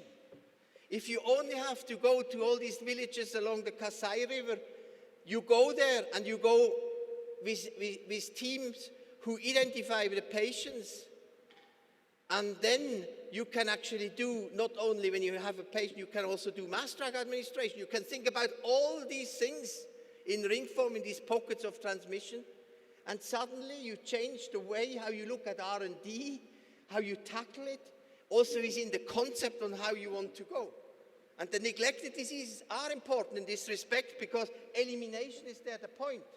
Not eradication, elimination in the pockets of transmission. So, it's not everything. These difficult settings give us another challenge. It's not only that the roads are bad, and I slotted in this picture for Christian Buri because he always wanted to convince me that it is difficult to work, and I accept that we know it's difficult to work, and these wonderful pictures on the difficulties. That are pictures from the sleeping sickness trials, how to identify patients. But now think about R&D. If you think a bit broader, the techniques of diagnostics have become easier. As long as techniques of diagnostics become easier, you can also bring the team together. A country doesn't then need an onco team, a TRIPS team, and anyhow the TRIPS team has diagnosed more malaria cases than they have like sleeping sickness cases and so on. So it's the integration in these teams. So it's the way how we do this, the way also how we could actually do trials, the way how we move forward. So towards elimination as an aim is actually the integrated teams in diagnosis and treatment. And there's a lot of money in it because to help these teams and so on. That was not possible 20 years ago because the specialization for the diagnosis, lumbar puncture with sleeping sickness, skin snips with onco and all the bazaar that many of you have went through. But now it's possible. That makes rethinking how we do R&D, how we then test it, does it work in the effectiveness. So that's the diagnostics bazaar, and I want to acknowledge also FIND on this, because you see we are very far too often putting these diagnostics aside. They are part and parcel of the story that we want to do. The diagnostic is not just something nice to have. If you don't have diagnostics, you would be totally lost in the picture where I showed you before. You would be lost and you will never come back with a single case to treat. So these efforts there, closer link to the product development, as we do, for instance, for HAT elimination, are absolutely crucial. And you see, that's the slide, the strategy slide from FIND. We should consider, if we are not in diagnostics, that we actually cannot think about elimination and surveillance if we are not think about diagnostics, but not only as diagnostic tests, as diagnostic strategies again. What are you doing in space and time? How do you sample in order to find cases? It's a sampling problem. It's not just a dipstick problem. It's a strategy on which level do you which test. And I think this is something where we could even do better by doing this. Again, it's not a criticism, but it's meaning that we get more together in order to achieve more. So we have used this, and you know these elimination discussions are of course very interesting. So very many people say, now we can eliminate, we have the drug. Nonsense. Yes. You gave me 45 minutes, you see. And Michael is now getting nervous, but I just want, it's very soon you're finished. So it's the question also doing the elimination investment case. And what you see here is actually what is available in technologies, be it diagnostics, drugs, and also way to reach people. To do a modeling of the different scenarios in 2013 when you had NEC, to maybe 2019 when we have a single oral dose, is a totally other story. And and this has not only another story in terms of how you do your trials, but it's also how you make the case that you actually use it for elimination. These are the so-called elimination investment cases. And for instance, this with HAT has shown that it can be done. You actually, you save, it costs you $190 dollars per tally averted, and you can do it. And it also shows, and that is now really to the point of our mission, if you think about these scenarios and you time your trials according to the scenarios, you get scenarios where you have an effect after 20 years. You can get elimination if everything goes well. But you have also scenarios like the green one where very quickly you can have an effect. So you see the iterative process between thinking about elimination and actually staging how you bring your R&D forward is highly profitable, because profitable, it is reaching people earlier, profitable in a way that it is actually ethically correct, and not just remain in the standard pattern of doing one after the next trial. Bringing the things together in a scenario to reach the people, to reach elimination. That's what I wanted to say. And now I come to the lessons learned. I think something which we should all learn, we should get closer together to work on portfolios. Don't talk about now the funding and how calls are made and so on. No, relax. We are now going very much on science. How we can better come together and really achieve the aims that all of us in the different organizations want to achieve. We are anyhow linked. And besides project funding, I strongly believe portfolio funding is required. And as you could see before, the iterative process of the whole pipeline, to think early what it means to carry it to people. And don't forget actually the modeling part, and the modeling part in order to optimize the trial, not just to go to float into a theoretical orbit, no, to really guide the trial design. So this is again that's the summary. So you can say this is all fine what we do in EDCTP, but we learn in the interaction with all the others that basically here we have, that's what this orange that came up, we must, this is not that EDCTP has to fund this, but we must make stronger links with the PK/PD modeling, preclinical and clinical, in order to design our trials in the better way. Another area where we have to do more is the diagnostics, not just a box that is hanging below, but it is really a crucial backbone in wanting to reach people. And as you could see, it is in the mandate of EDCTP to go into phase 3, to bring it to people, but as you hopefully have seen, with the rapidly changing context, it needs more efforts at this level. So, and this is optimized, what is the solution? It's that we are more thinking about strategic partnerships. It's not a competition when it is, but it's a strategic partnership to drive R&D, to drive portfolios, as well as that we are really getting from the donors the acceptance that we are really working together. We have portfolios that they also invest in portfolios, and they behave like investors and not like micromanager of one project after the other. So this is the thing which you saw, and this is the reason why we should do this, is actually this what you have seen. And the way forward means that we are not making poor science, but we are actually really bringing the best science together in the best possible partnership. EDCTP have these partners, as many other of the PDPs, and they are different in their nature. And now what is my point here? This is, we are back in Lusaka. EDCTP has now our event here, and you know what it now comes. I mean, if you really look precisely at this modern part of Lusaka, then you suddenly see that it's not only EDCTP on top. There are many others that also want to do something. And suddenly you don't know anywhere where you are. Now you think, what rude remarks would I make here? Now we are very happy that we are in Zambia. But it is actually this last point, my friends, in achieve that we need better partnership. That was at the beginning, and this I want to close. Much more precisely defined roles and responsibilities. Because if we continue to have fragmented way of having project after project and a little bit there and then, and a very nice result, and everybody wants to go do policy dialogue with that one, then we are never achieving our aim. The partnership that we are sitting all in one boat, and it's this boat that says, it's from my friend in Port Vila, don't give up.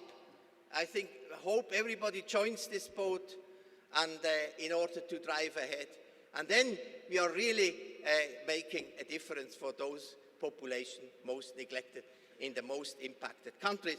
And for that I thank you, because you have all contributed that we could have this process of mutual learning. Thank you very much, my friend.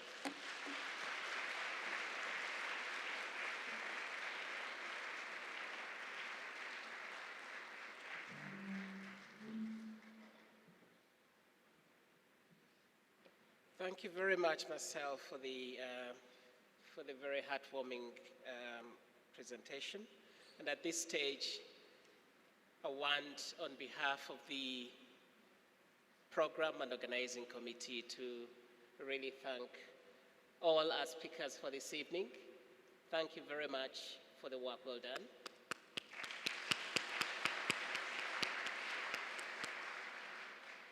And I want to thank you all for your patience. At this time, we are informed that we are all welcome to the welcome reception, which has been organized in the welcome reception is in the banquet hall. So all of us are invited, and we are free to leave. Thank you very much for your attention.